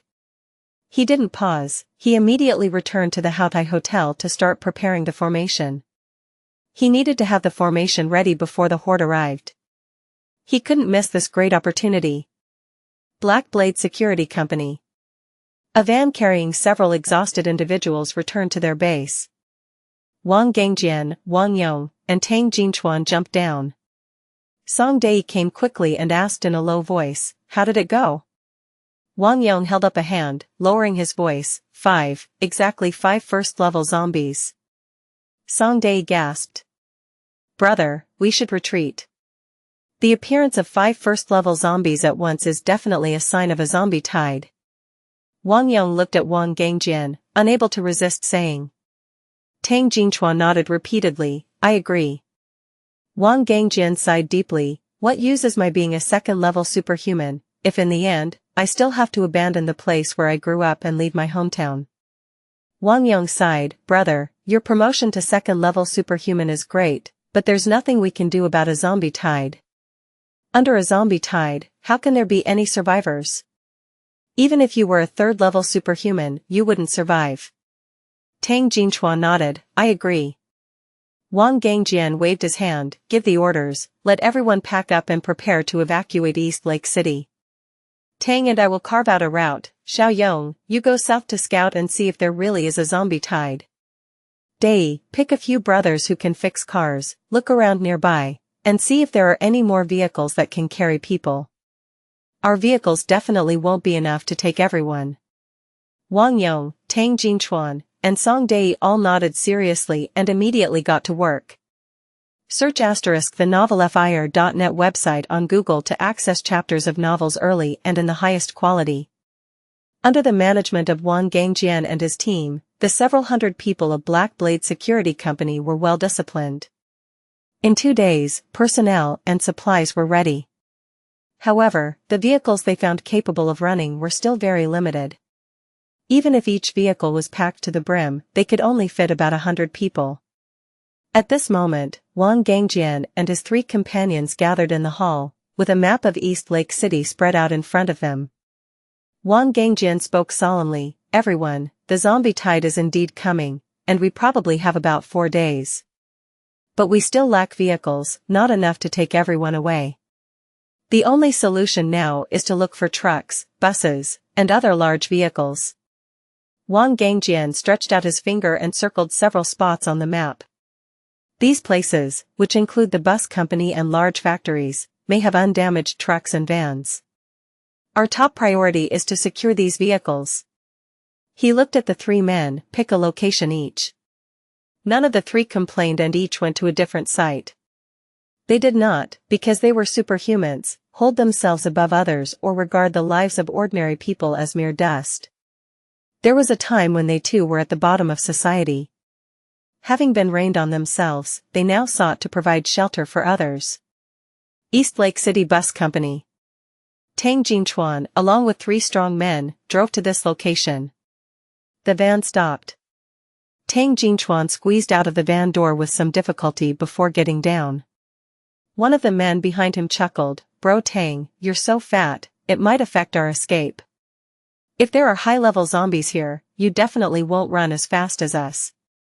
The other 2 men joined in the teasing. Tang Jinchuan scoffed, patted his belly, and immediately a wave rippled through. What do you know, this fat on my body is what's going to save my life. You'll see when we really face danger. The trio, led by Tang Jinchuan, entered the bus company. The bus company looked no different from any other place nowadays, with weeds growing everywhere. It was a mystery how these weeds had managed to break through the hard concrete. Perhaps even the weeds were affected by psionics. The bus company was eerily quiet. It felt like a spider's web, waiting for the unwitting to stumble into it. Tang Jinchuan instinctively felt uneasy. Not a single zombie was in sight, which was very odd. Holy shit! Suddenly, one of the men behind him exclaimed in shock. Tang Jinchuan turned around and saw that the man had just squashed a palm-sized spider. Damn, a spider just dropped down in front of me, scared the hell out of me, the man said, still shaken. A spider scares you like that, what are you going to do if a high-level zombie shows up? You'll probably die of fright, the other 2 men scoffed. The frightened man's face turned red with embarrassment. Tang Jinchuan sternly said, didn't I tell you to keep quiet when we came in? Have you forgotten? The 3 men immediately fell silent. There are 3 buses here. Each of you check one. I'll check the warehouse over there. Tang Jinchuan pointed to 3 relatively intact buses on the square. These buses, weathered by the elements, were unlikely to be operational, but they had to be checked anyway. What if they could still run? The 3 men got to work, each heading to inspect one of the buses. Tang Jinchuan headed straight for the warehouse, which was supposed to have a few spare buses. However, he had just reached the warehouse door when he heard a scream from behind. Tang Jinchuan's heart tightened, and he quickly turned around. The other 2 men also rushed over. Help me, help me. The screaming man staggered out of the bus. On his neck was a blood-red spider the size of a washbasin. Its 8 thumb-sized eyes rolled wildly. Its sharp fangs were already embedded in the man's jugular vein. The man's face was turning a ghastly shade of purple as if venom was being injected into his body from the fangs. The 2 men standing by Tang Jinchuan turned pale. A spider as big as a washbasin was enough to terrify anyone. They had never seen such a monster before. Tang Jinchuan's reaction was swift. He suddenly pulled a small knife from his waist, slicing through the layer of skin on his belly. Instead of yellow fat flowing out, it solidified under his control into a spear over a meter long. With a roar, Tang Jinchuan hurled the spear with all his might. Whoosh! The spear tore through the air at high speed. The giant spider, still busy injecting venom into its prey, hadn't anticipated such a tactic. In an instant, the spear pierced through its head. The corpulent body fell to the ground. The man who had been bitten went limp and collapsed to the ground as well. The other 2 men hurried forward to support him. However, the bitten man's eyes were vacant, and he could no longer speak. Tang Jinchuan sighed lightly. The way a spider preys, injecting digestive enzymes into its victim, means he's already mostly an empty shell. Let's end his suffering now, rather than let him endure more pain. A case of literary theft. This tale is not rightfully on Amazon. If you see it, report the violation. The faces of the 2 men were somber, but they could only pull out their knives to grant their companion an early departure. Tang Jinchuan rummaged through the abdomen of the basin-sized spider but found no psionic core. This meant it wasn't even a level 1 superhuman creature. Tang Jinchuan's heart sank. If such a creature could easily kill a strong adult male and wasn't even level 1, what would happen if there were stronger spiders in this bus company? They might all perish here. Tang, that bus can be started, but it's missing some parts. We need to check the other buses for replacements, said a man, taking a deep breath. I've already brought the toolbox for repairs. Tang Jinchuan nodded. I'll help you find the parts, you 2 stay here. There might be more spiders hiding around, so stay in the open area and don't get close to the buses. Okay. Both men immediately nodded. Tang Jinchuan quickly inspected the other buses. Sure enough. As he was checking the second bus, a basin-sized shadow suddenly pounced from a dark corner, aiming straight for his neck. Tang Jinchuan was prepared. He immediately picked up a broken plastic seat nearby to block it. Clang! The fangs collided with the seat, making a loud noise. The spider, failing to bite him, emitted a sharp screech that seemed to carry an intense penetrating power. Squeak, squeak, squeak. Soon, responding calls came from every dark corner of the square. Pfft! Tang Jinchuan, his face ashen, thrust the spear, skewering the spider. He immediately got off the bus. Run! Run! Tang Jinchuan yelled. Now was not the time to keep quiet. He hadn't anticipated that the bus company was a spider's nest. Had he known, he would never have come here. This place was too damn terrifying. Seeing this, the 2 men also sprinted with all their might. Now, the mission was the least of their concerns. Survival was what mattered most.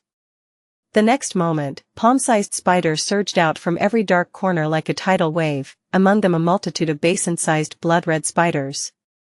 Tang Jinchuan glanced back and saw 2 spiders as big as desks, their multitude of compound eyes, sharp fangs, and bristling hairs chilling enough to raise goosebumps. Suddenly, a massive shadow descended from the sky. With a loud crash, it blocked the exit of the bus company. Dust billowed everywhere. Tang Jinchuan strained his eyes through the dust and shockingly discovered that it was a mass of spider silk.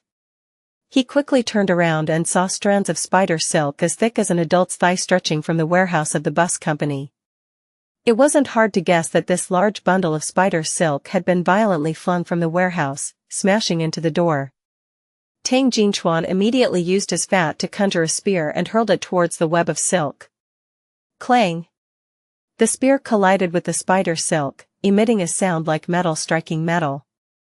The spear was flung far away, landing softly as it reverted to fat.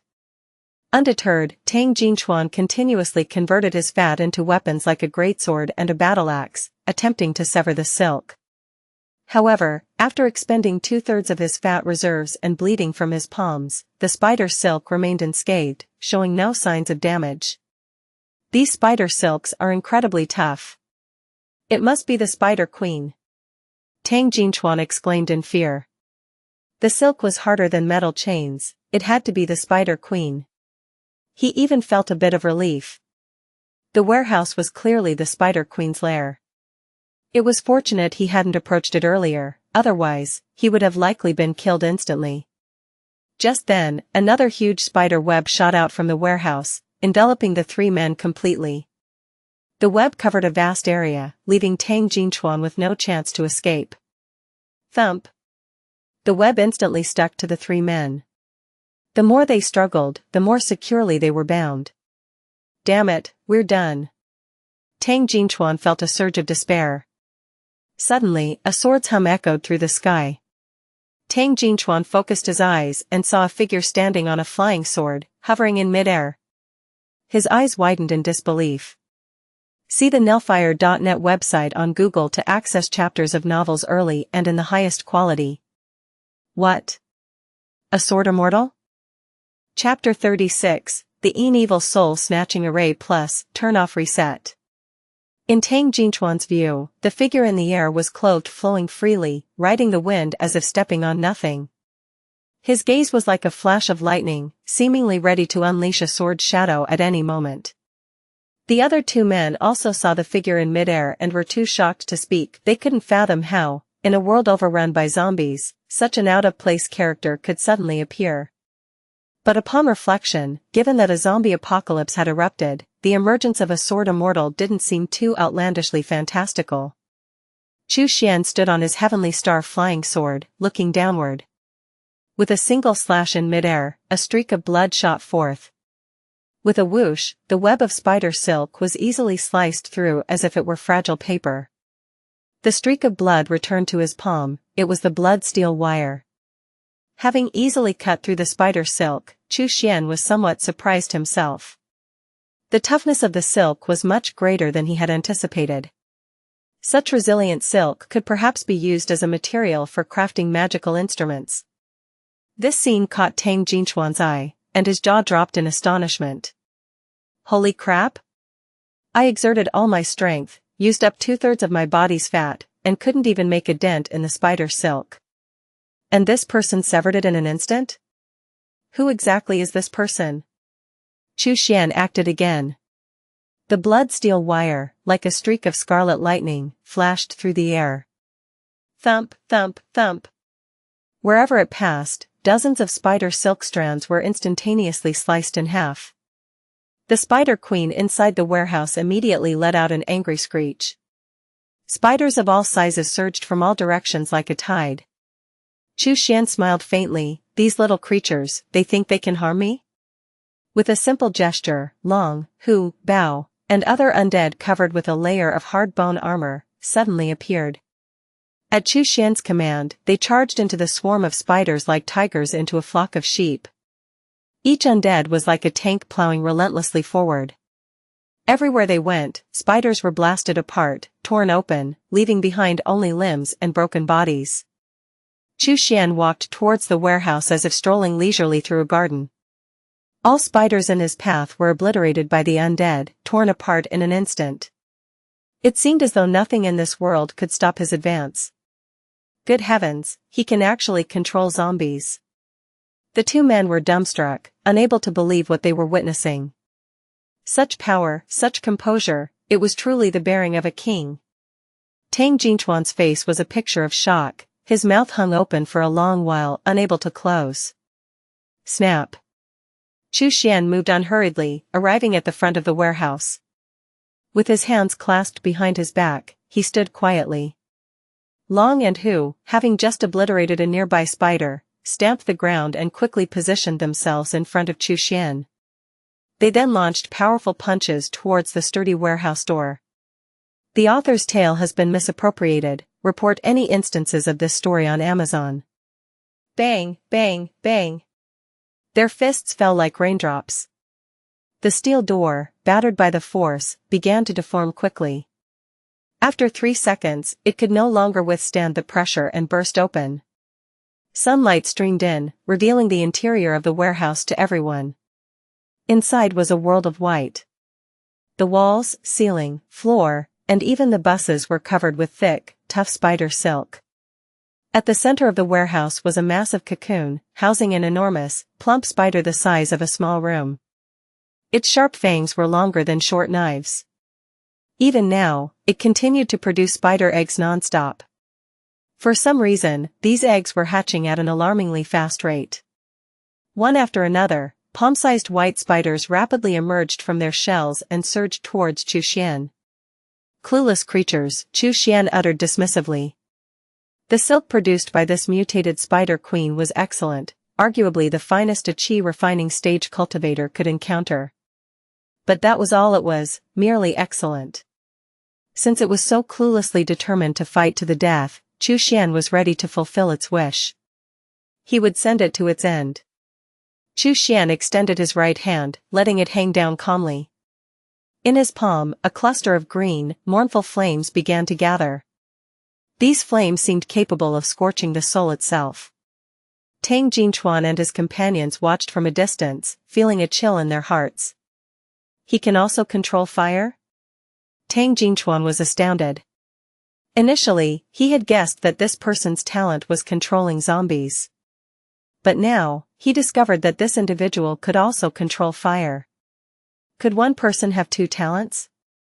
Tang Jinchuan scratched his head. He had never seen such a thing. In the blink of an eye, the nether fire orb was ready. Xuan had long perfected this spell.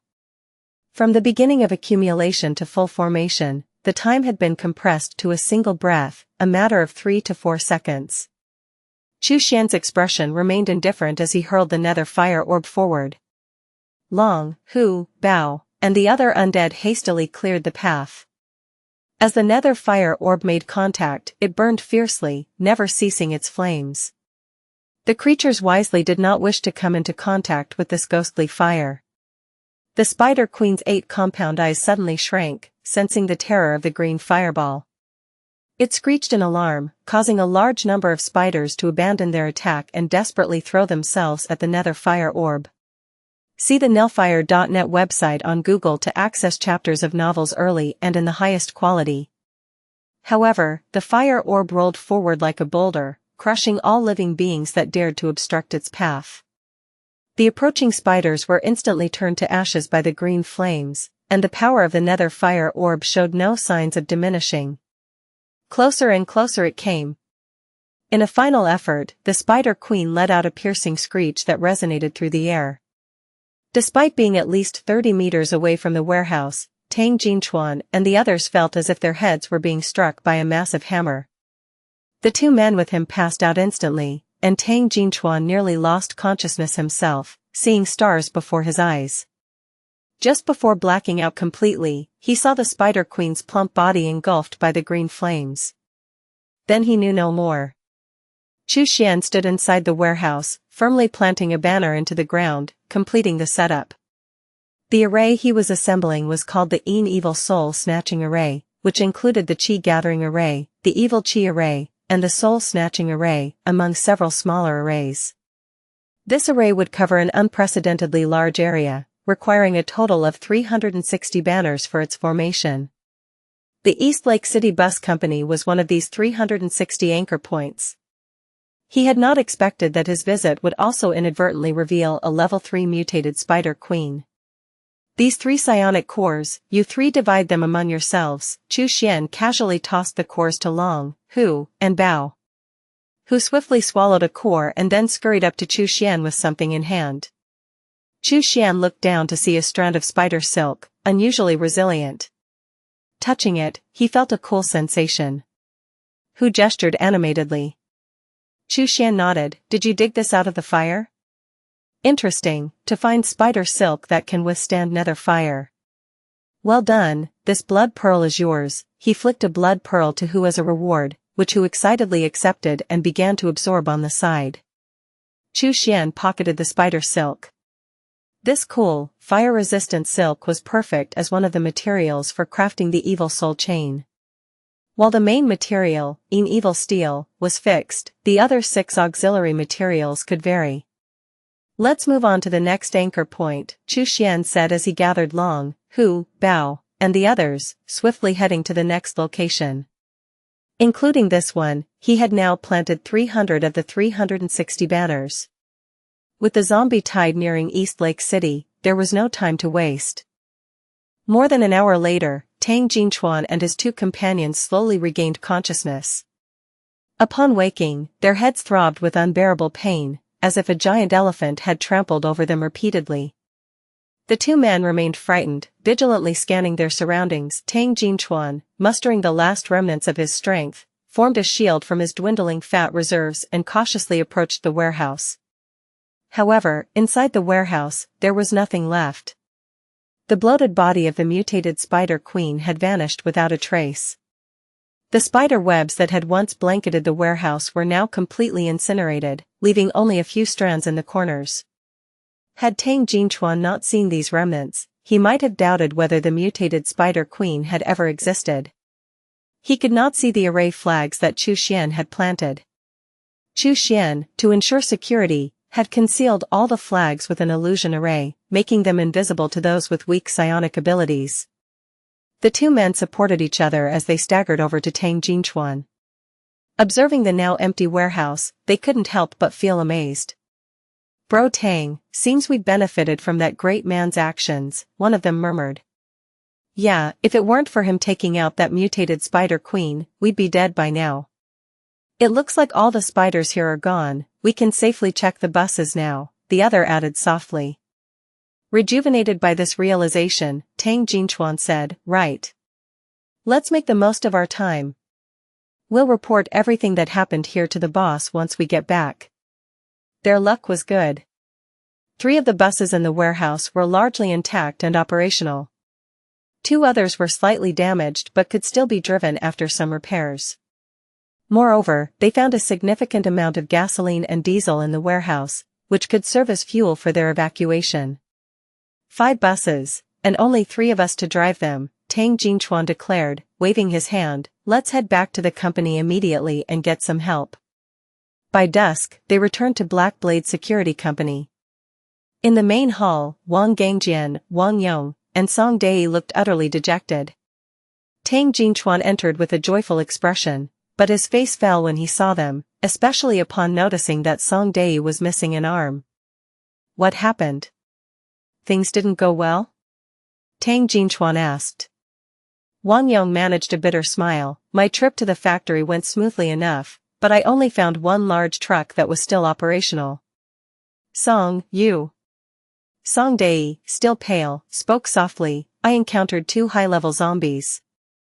Everyone I took with me died, and I lost an arm but barely managed to survive." Wang Gangjian sighed. "We only found 1 large truck, which is far from enough. If push comes to shove, we might have to draw lots." He couldn't finish the sentence. The mere thought of drawing lots to decide who could escape on the truck was too cruel. Most of the members of Black Blade Security Company were old buddies who had been with him since before the zombie crisis started. The idea of abandoning them was unbearable. Love what you're reading? Discover and support the author on the platform they originally published on. Tang Jinchuan chuckled, breaking the somber mood. "Don't look so gloomy, I've got some good news." The 3 men looked at him in surprise. "Did you find some buses?" they asked. Tang Jinchuan grinned mischievously. "Guess how many?"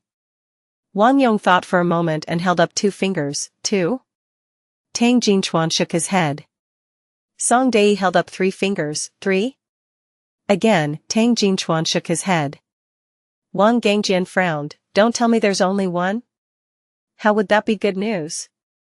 Tang Jinchuan couldn't stop smiling. "You're all wrong, it's 5.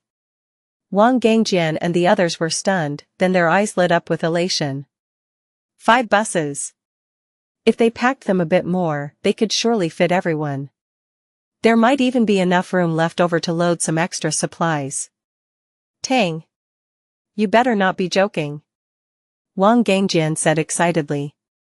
Tang Jinchuan replied earnestly, I've checked them myself. All 5 buses are in good working condition, there are some spare parts, and there's plenty of fuel. It's enough to get us to the territory of the Linjiang army. The Linjiang army's main stronghold was in Dragon River City, the capital of Linjiang province.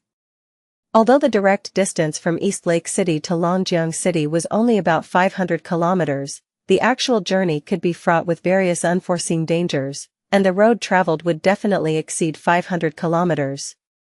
Naturally, the more fuel they had, the better. Great! As soon as it's light tomorrow, we'll go and bring the buses over, Wang Gangjian said, hardly able to contain his joy. Even Song Dai's pale face brightened slightly with relief. Weren't you in any danger, Tang? Wang Yong asked. Tang Jinchuan's expression turned serious, there was danger. If it weren't for some good luck, I might not have made it back. Wang Gangjian and the others tensed up, tell us everything. Tang Jinchuan then recounted everything that had happened at the East Lake City Bus Company. After hearing the tale, the 3 men were speechless, their minds struggling to settle from the shock of the ordeal described. Flying with a sword? Controlling zombies. And he can control fire. And the spider silk that you couldn't break after dozens of attempts, he just sliced through it effortlessly? The 3 men exchanged glances, each seeing the shock in the other's eyes. Who was this person? Did East Lake City really harbor such a formidable individual? Controlling zombies. Back on the highway, didn't a wolf pack get wiped out by a superhuman who could control zombies? Wang Yong suddenly remembered a past incident. The elimination of the wolf pack had occurred several months ago. Wang Gangjian also paused, then slapped his thigh in realization, that's right. It all connects now. Could it be the same person? Song Dai exclaimed in surprise, which means, East Lake City has been home to a powerful superhuman all this time. The trio was momentarily thrilled. This superhuman must be of a high level, at least a 2nd level, and possibly even the legendary 3rd level. However, their excitement soon faded as they remembered the grim reality. Even the most powerful superhuman is no match for a zombie tide. Search *theovalfire.net website on Google to access chapters of novels early and in the highest quality. General Yi of the Linjiang army, a 3rd-level superhuman, had once single-handedly broken through a zombie horde to rescue 16 researchers from the Life Sciences Research Institute. Yet, even he wouldn't dare to face a horde of tens of thousands of zombies alone. There's a saying that fits well here, enough ants can kill an elephant. A superhuman's psionic powers are not infinite. Once depleted, they must rely on their physical bodies, which can easily be overwhelmed by a tide-like swarm of zombies. Moreover, some individuals' talents are not suited for combat. What good is a 3rd-level superhuman then? When the zombie tide comes, wouldn't they need to flee East Lake City just like everyone else? Let's not overthink this. Our evacuation plan remains unchanged, Wang Gangjian said solemnly. Agreed, the 3 responded gravely. The next day, 5 buses, 1 large truck, and 4 cars were ready outside Black Blade Security Company. The company's premises had been cleared out. All important materials, grains, and other provisions were loaded into the vehicles. Under Tang Jinchuan's direction, every member efficiently boarded the vehicles. At Wang Gangjian's command, the convoy set off, heading northward. At the junction of East Lake City and Two Dragons City on the highway, the evacuation convoy came to a halt. The terrain here was elevated, allowing a view of the southern part of East Lake City. Wang Gangjian climbed atop one of the vehicles and pulled out his binoculars to take one last look at the city he had never left since he was born. Leaving now stirred a bittersweet feeling inside him. He wanted to take a few more glances at his home, suspecting he might never see it again. Wang Yong, Song Dai, and Tang Jinchuan joined him. The rest of the members stayed inside the vehicles, as Wang Gangjian had ordered. Too many people getting out and then needing to board again would waste valuable time. It was best to stay put. I see the horde, it's rapidly approaching the city, Wang Yong, with sharp eyes, pointed towards the southeast, speaking in a hushed tone. Wang Gangjian and the others directed their gaze in that direction.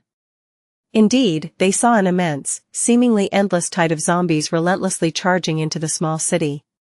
There were still some remaining survivors in East Lake City who hadn't joined any factions. They only managed to scream before being overwhelmed by the sweeping tide of undead. There are even flying zombies now. Song Dei exclaimed, noticing some zombies in the sky sprouting wings, his eyes widening in shock.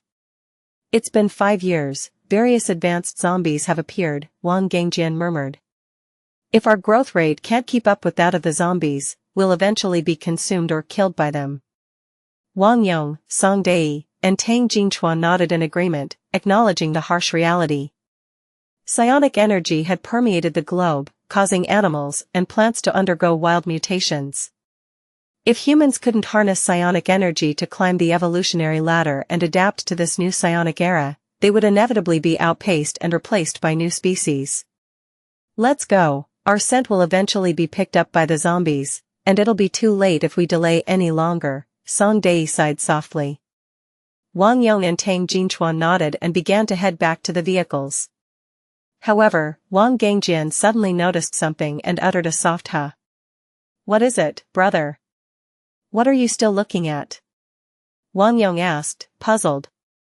Wang Gangjian pointed towards a specific area. You have sharp eyes, look over there, is that area shrouded in thick fog? Wang Yong activated his talent, far sight, enhancing his vision to focus on distant objects at the expense of his near sight. He immediately noticed, indeed, there's a heavy fog over that area, and it's not present anywhere else. Tang Jingchuan and Song Dei, hearing the conversation, came back. Tang Jingchuan chuckled, what are we looking at? Wang Yong pointed to the area and asked Tang Jingchuan, Tang, have you been to that area? There's heavy fog now. Tang Jingchuan squinted toward the distance and nodded, isn't that the territory formerly held by the spirit hounds? I passed through there on my way to the East Lake City bus depot a few days ago. There was no fog at that time. Strange there's fog now. This tale has been unlawfully lifted without the author's consent. Report any appearances on Amazon. Song Dei commented lightheartedly, with the zombie crisis erupting, what's so strange about a bit of fog? Wang Yong and Tang Jingchuan nodded in agreement. Indeed, in a world where the unnatural and unscientific had become commonplace, not every anomaly warranted concern. Hey! A lot of zombies are being diverted, rushing into that fog. Wang Yong, intending to deactivate his farsight, suddenly noticed something alarming. He could see clearly that dozens of zombies, followed by hundreds, were veering off from the main horde and charging into the fog. Wang Gangjian, Tang Jingchuan, and Song Dei were taken aback by his report. What was happening? Had the zombies changed their nature?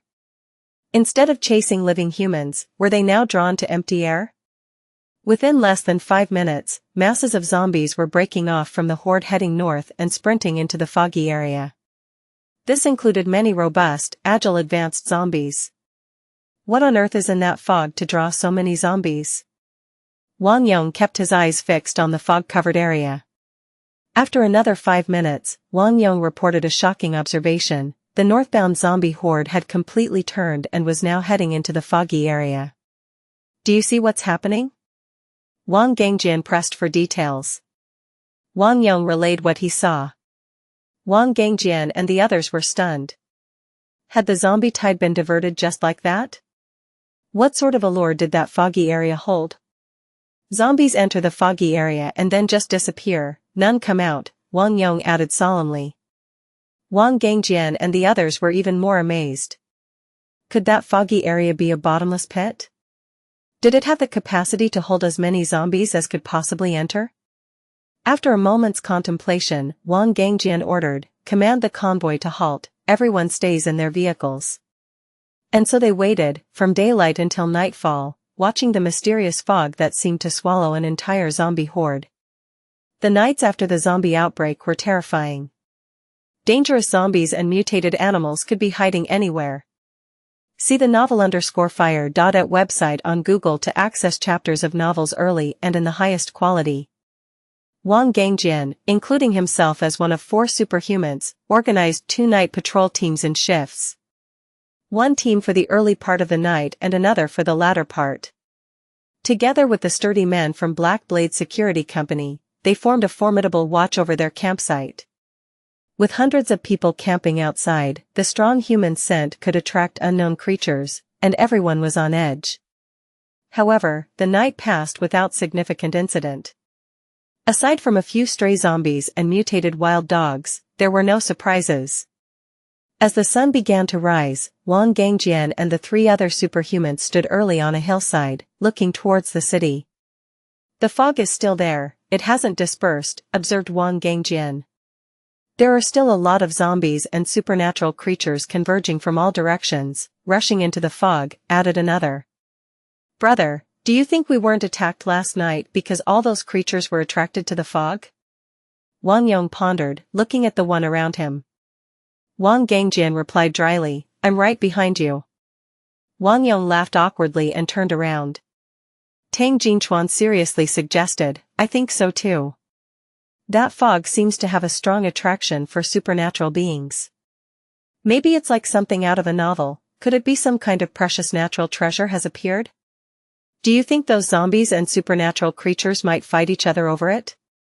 A battle to the death, where we could just pick up the spoils afterward, he speculated. The prospect excited Wang Gangjian and Wang Yong. Indeed, it was possible. If they could scavenge in the aftermath, they might obtain a wealth of psionic cores. In the current world, psionic cores were absolutely invaluable. Whether for fueling one's evolution or for trading, they were a prime resource.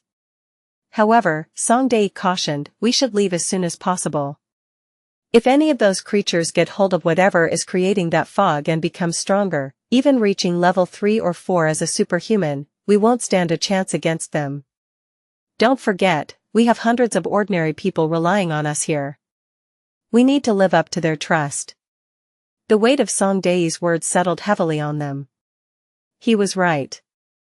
The lives of many were resting on the shoulders of these 4 superhumans. They couldn't take that risk. They couldn't afford to gamble with so many lives at stake. After much contemplation, Wang Gangjian devised a compromise. I will approach the area alone to see exactly what's happening. If the situation becomes perilous, we'll evacuate immediately. His implication was clear, if the situation wasn't dire, there might be no need to flee. After all, the several hundred members of Black Blade Security Company were most familiar with East Lake City.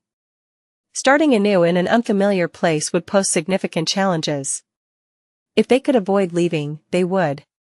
Seeing them about to protest, Wang Gangjian cut them off. I'm a level 2 superhuman, physically stronger than any of you. No more discussions are needed. Wang Yong and the others fell silent. Wang Gangjian took a walkie-talkie and drove a car back into the city. As they watched him leave, Wang Yong, Song Dei, and Tang Jinchuan felt a deep unease. Over 2 hours later, Wang Gangjian arrived just outside the area enshrouded by the mysterious fog. The silence within the fog was eerie, it seemed as if all noise had been swallowed whole. Logically, if something was drawing these zombies and supernatural creatures into a conflict, there should have been a cacophony of chaos. Why was it so quiet? The fog churned ominously, resembling a malevolent, man-eating demon. Wang Gangjian, aware of the dangers, did not recklessly enter. Instead, he looked around and stopped at a discarded fire hydrant.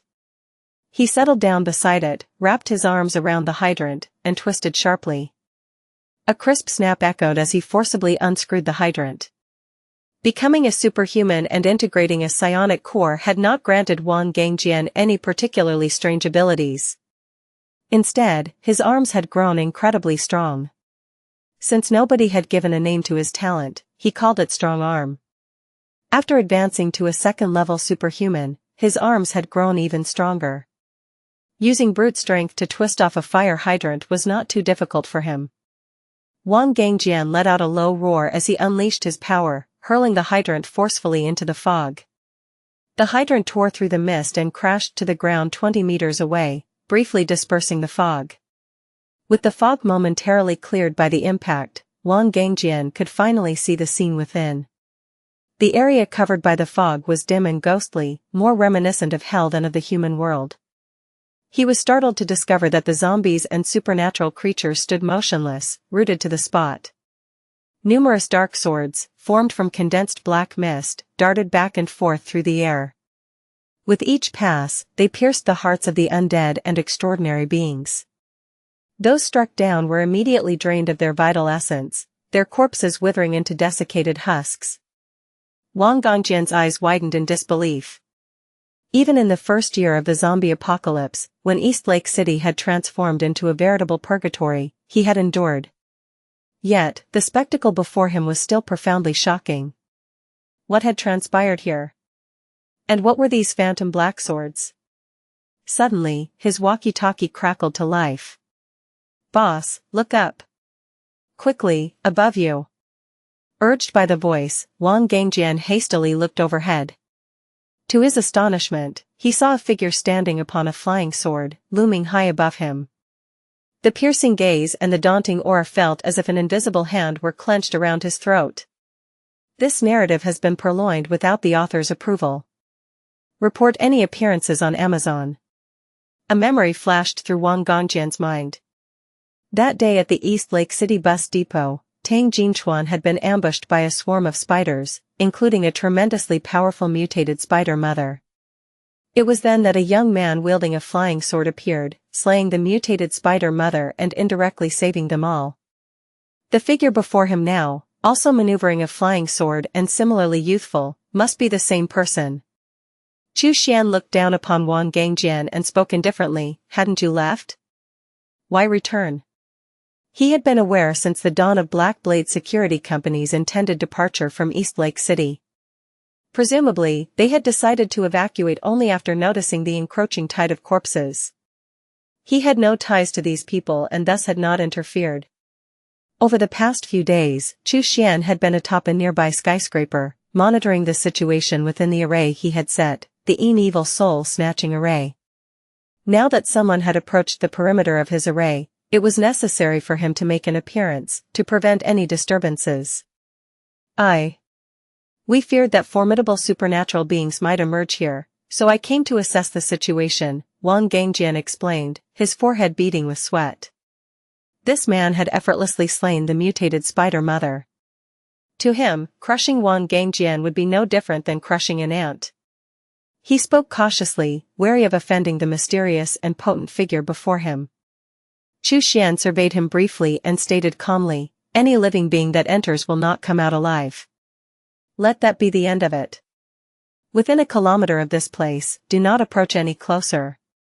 With those final words, he stamped on his heavenly star flying sword and vanished into the sky like a streak of sword light, leaving no trace behind. Chu Xian did not intend to kill this person, as long as he did not disrupt his plans. If this mortal had possessed great merit, killing him would have damaged his virtue. The oppressive weight that had felt like Mount Tai on Wang Gangjian's shoulders lifted at that moment. He collapsed to the ground, his body limp. Glancing down, he noticed his garment was soaked with sweat. So powerful, he didn't even need to lift a finger. A few glances and a few words had me drenched in sweat. Wang Gangjian chuckled wryly to himself. Once again, the walkie-talkie crackled. "Brother, how did it go? Did that person give you any trouble?" Wang Yong eagerly asked. Wang Gangjian took a deep breath before replying, "No, he just warned me not to approach the foggy area. He also said that any living thing that enters the fog will not come out alive. I saw it for myself, many of the zombies that entered the fog have already died, and the rest will likely die within a few days. We can rest easy now. See the novel Fire. Any *T website on Google to access chapters of novels early and in the highest quality." Tang Jinchuan and Song Dei were astonished, but considering the stranger's formidable abilities, it seemed unlikely that he would lie to them. This reassurance allowed them to relax. Wang Gangjian continued, "Let's call the convoy back. We no longer need to evacuate East Lake City. This wave of zombies, numbering in the tens of thousands, has perished in the fog. East Lake City will actually be the safest place for the next few years." Wang Yong and the others were visibly brightened by this news. The city and its surroundings were now cleared of zombies and supernatural creatures, a tremendous stroke of fortune. It was almost like a paradise. Wang Yong, soothe the brothers and have them return in batches. There's no rush, Wang Gangjian instructed. Don't worry, brother. And about my box of game consoles, don't lose it. Wang Gangjian added urgently. Wang Yong replied with a laugh, you're even more anxious than I am. 2 days later, within the evil soul snatching array, Xuan rode his heavenly star flying sword into the heart of the formation. With the array disc in hand, the black swords formed from condensed evil chi did not attack him. Xuan looked around, no figures stood in place anymore, just swathes of fallen zombies and supernatural creatures, like harvested rice. Xuan made his way to the core of the formation, where a deep pit was located. The evil chi condensed from the dead zombies and supernatural beings flowed toward this pit. At the center of the pit, a faint cold light flickered. Xuan's face lit up with delight. Perhaps due to the rich concentration of evil chi, the formation of evil steel was occurring faster than he had anticipated. At this rate, in less than 2 months, he would have a batch of high-quality evil steel. Chapter 40, The Auspicious Clouds and the Soul-Cleansing Golden Rain Plus, Turn-Off Reset. Xuan stepped out of the array's bounds, content with his work.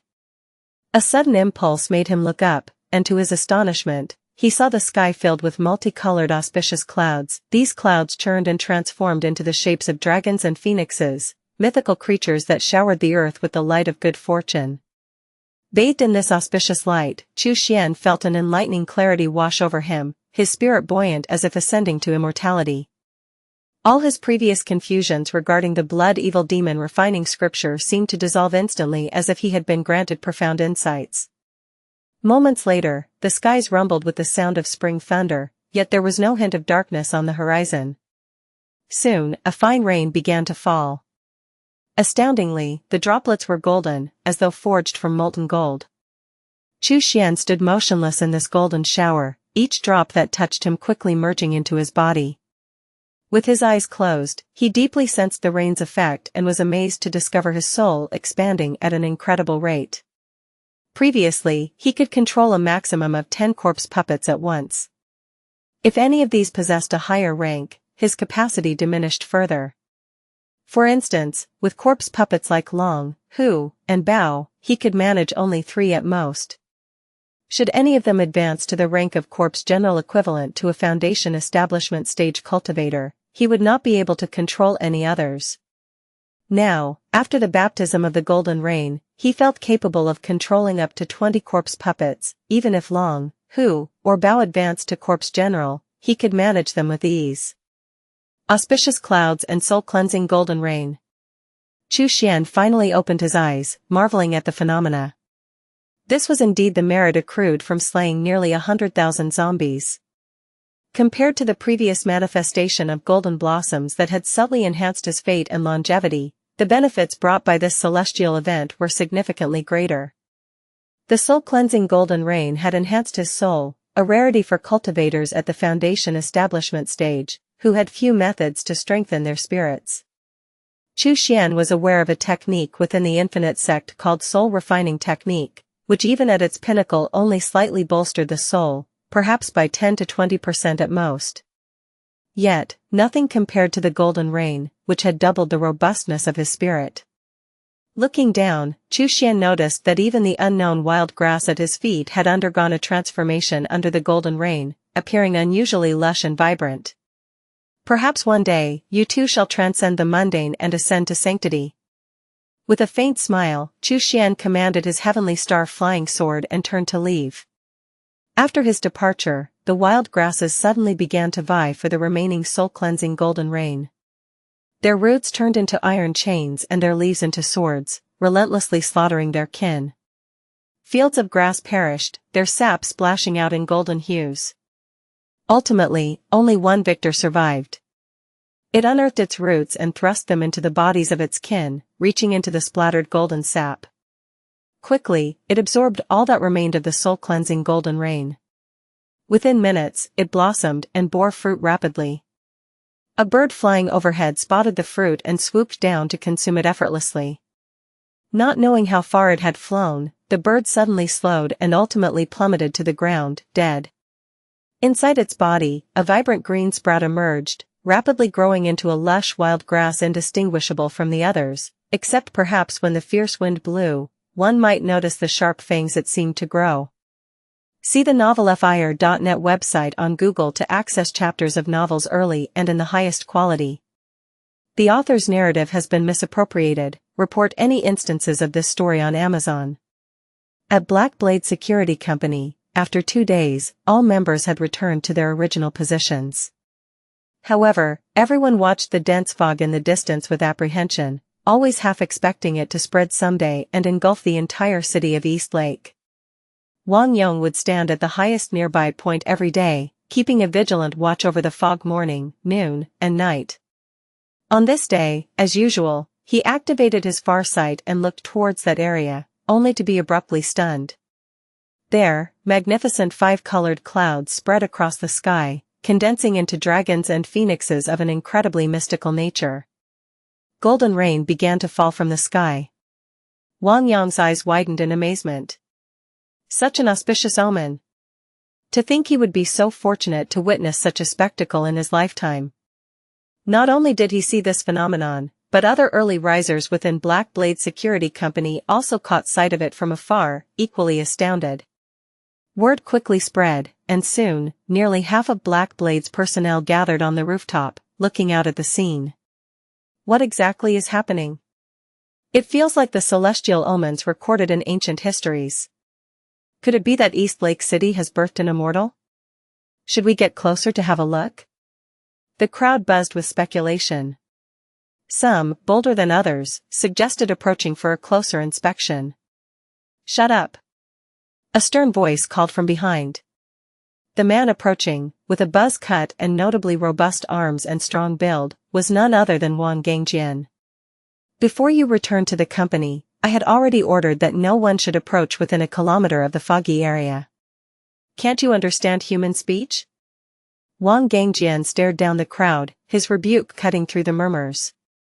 The people lowered their heads, overawed by the authority of a level 2 superhuman. They dared not meet his gaze. Those who just mentioned wanting to approach the fog, confine yourselves for 3 days. Wang Gangjian's stern voice commanded. Yes. Came the feeble response from one of the individuals. Disperse now, and attend to your duties. Wang Gangjian waved his hand, and the crowd quickly scattered. Wang Yong sighed lightly and turned to Wang Gangjian. Brother, do you think this is good or bad? It's a multicolored auspicious cloud, it should be a good omen, Wang Gangjian responded seriously. I suspect this auspicious sign is related to that cultivator. From now on, we must enforce stricter controls over our company members. We cannot allow anyone to approach that area. Wang Gangjian was somber. The death of one is a minor matter. If that one person were to anger that cultivator, no amount of remedy would suffice afterward. Wang Yong, Tang Jinchuan, and Song Dei all nodded seriously in agreement. Understood. 2 months flashed by in the blink of an eye. At Haodai Hotel, Chu Xian exhaled a breath of turbid air and looked at the flawless mid-grade magic tool in front of him, a satisfied smile spreading across his face. These 2 months were not spent solely in sedentary cultivation. Instead, he practiced tool refining daily. Tool refining differs slightly from pill concoction. While pill concoction primarily uses spiritual herbs, tool refining uses metals, which often obstruct spiritual thoughts, making tool refining somewhat more challenging. This was precisely why Chu Xian had started practicing early, accumulating experience. Clearly, the immense merit he carried once again provided assistance. After several failures, he became adept at producing lower-grade magic tools with a low failure rate of only 30%. After refining lower-grade tools for a month and reducing the failure rate to 10%, Chu Xian began attempting mid-grade magic tools. Now, he had managed to control the failure rate of mid-grade magic tools to 30%. In the Mystic Azure realm, Chu Xian, with such a level of proficiency, would be considered a bona fide tool refiner.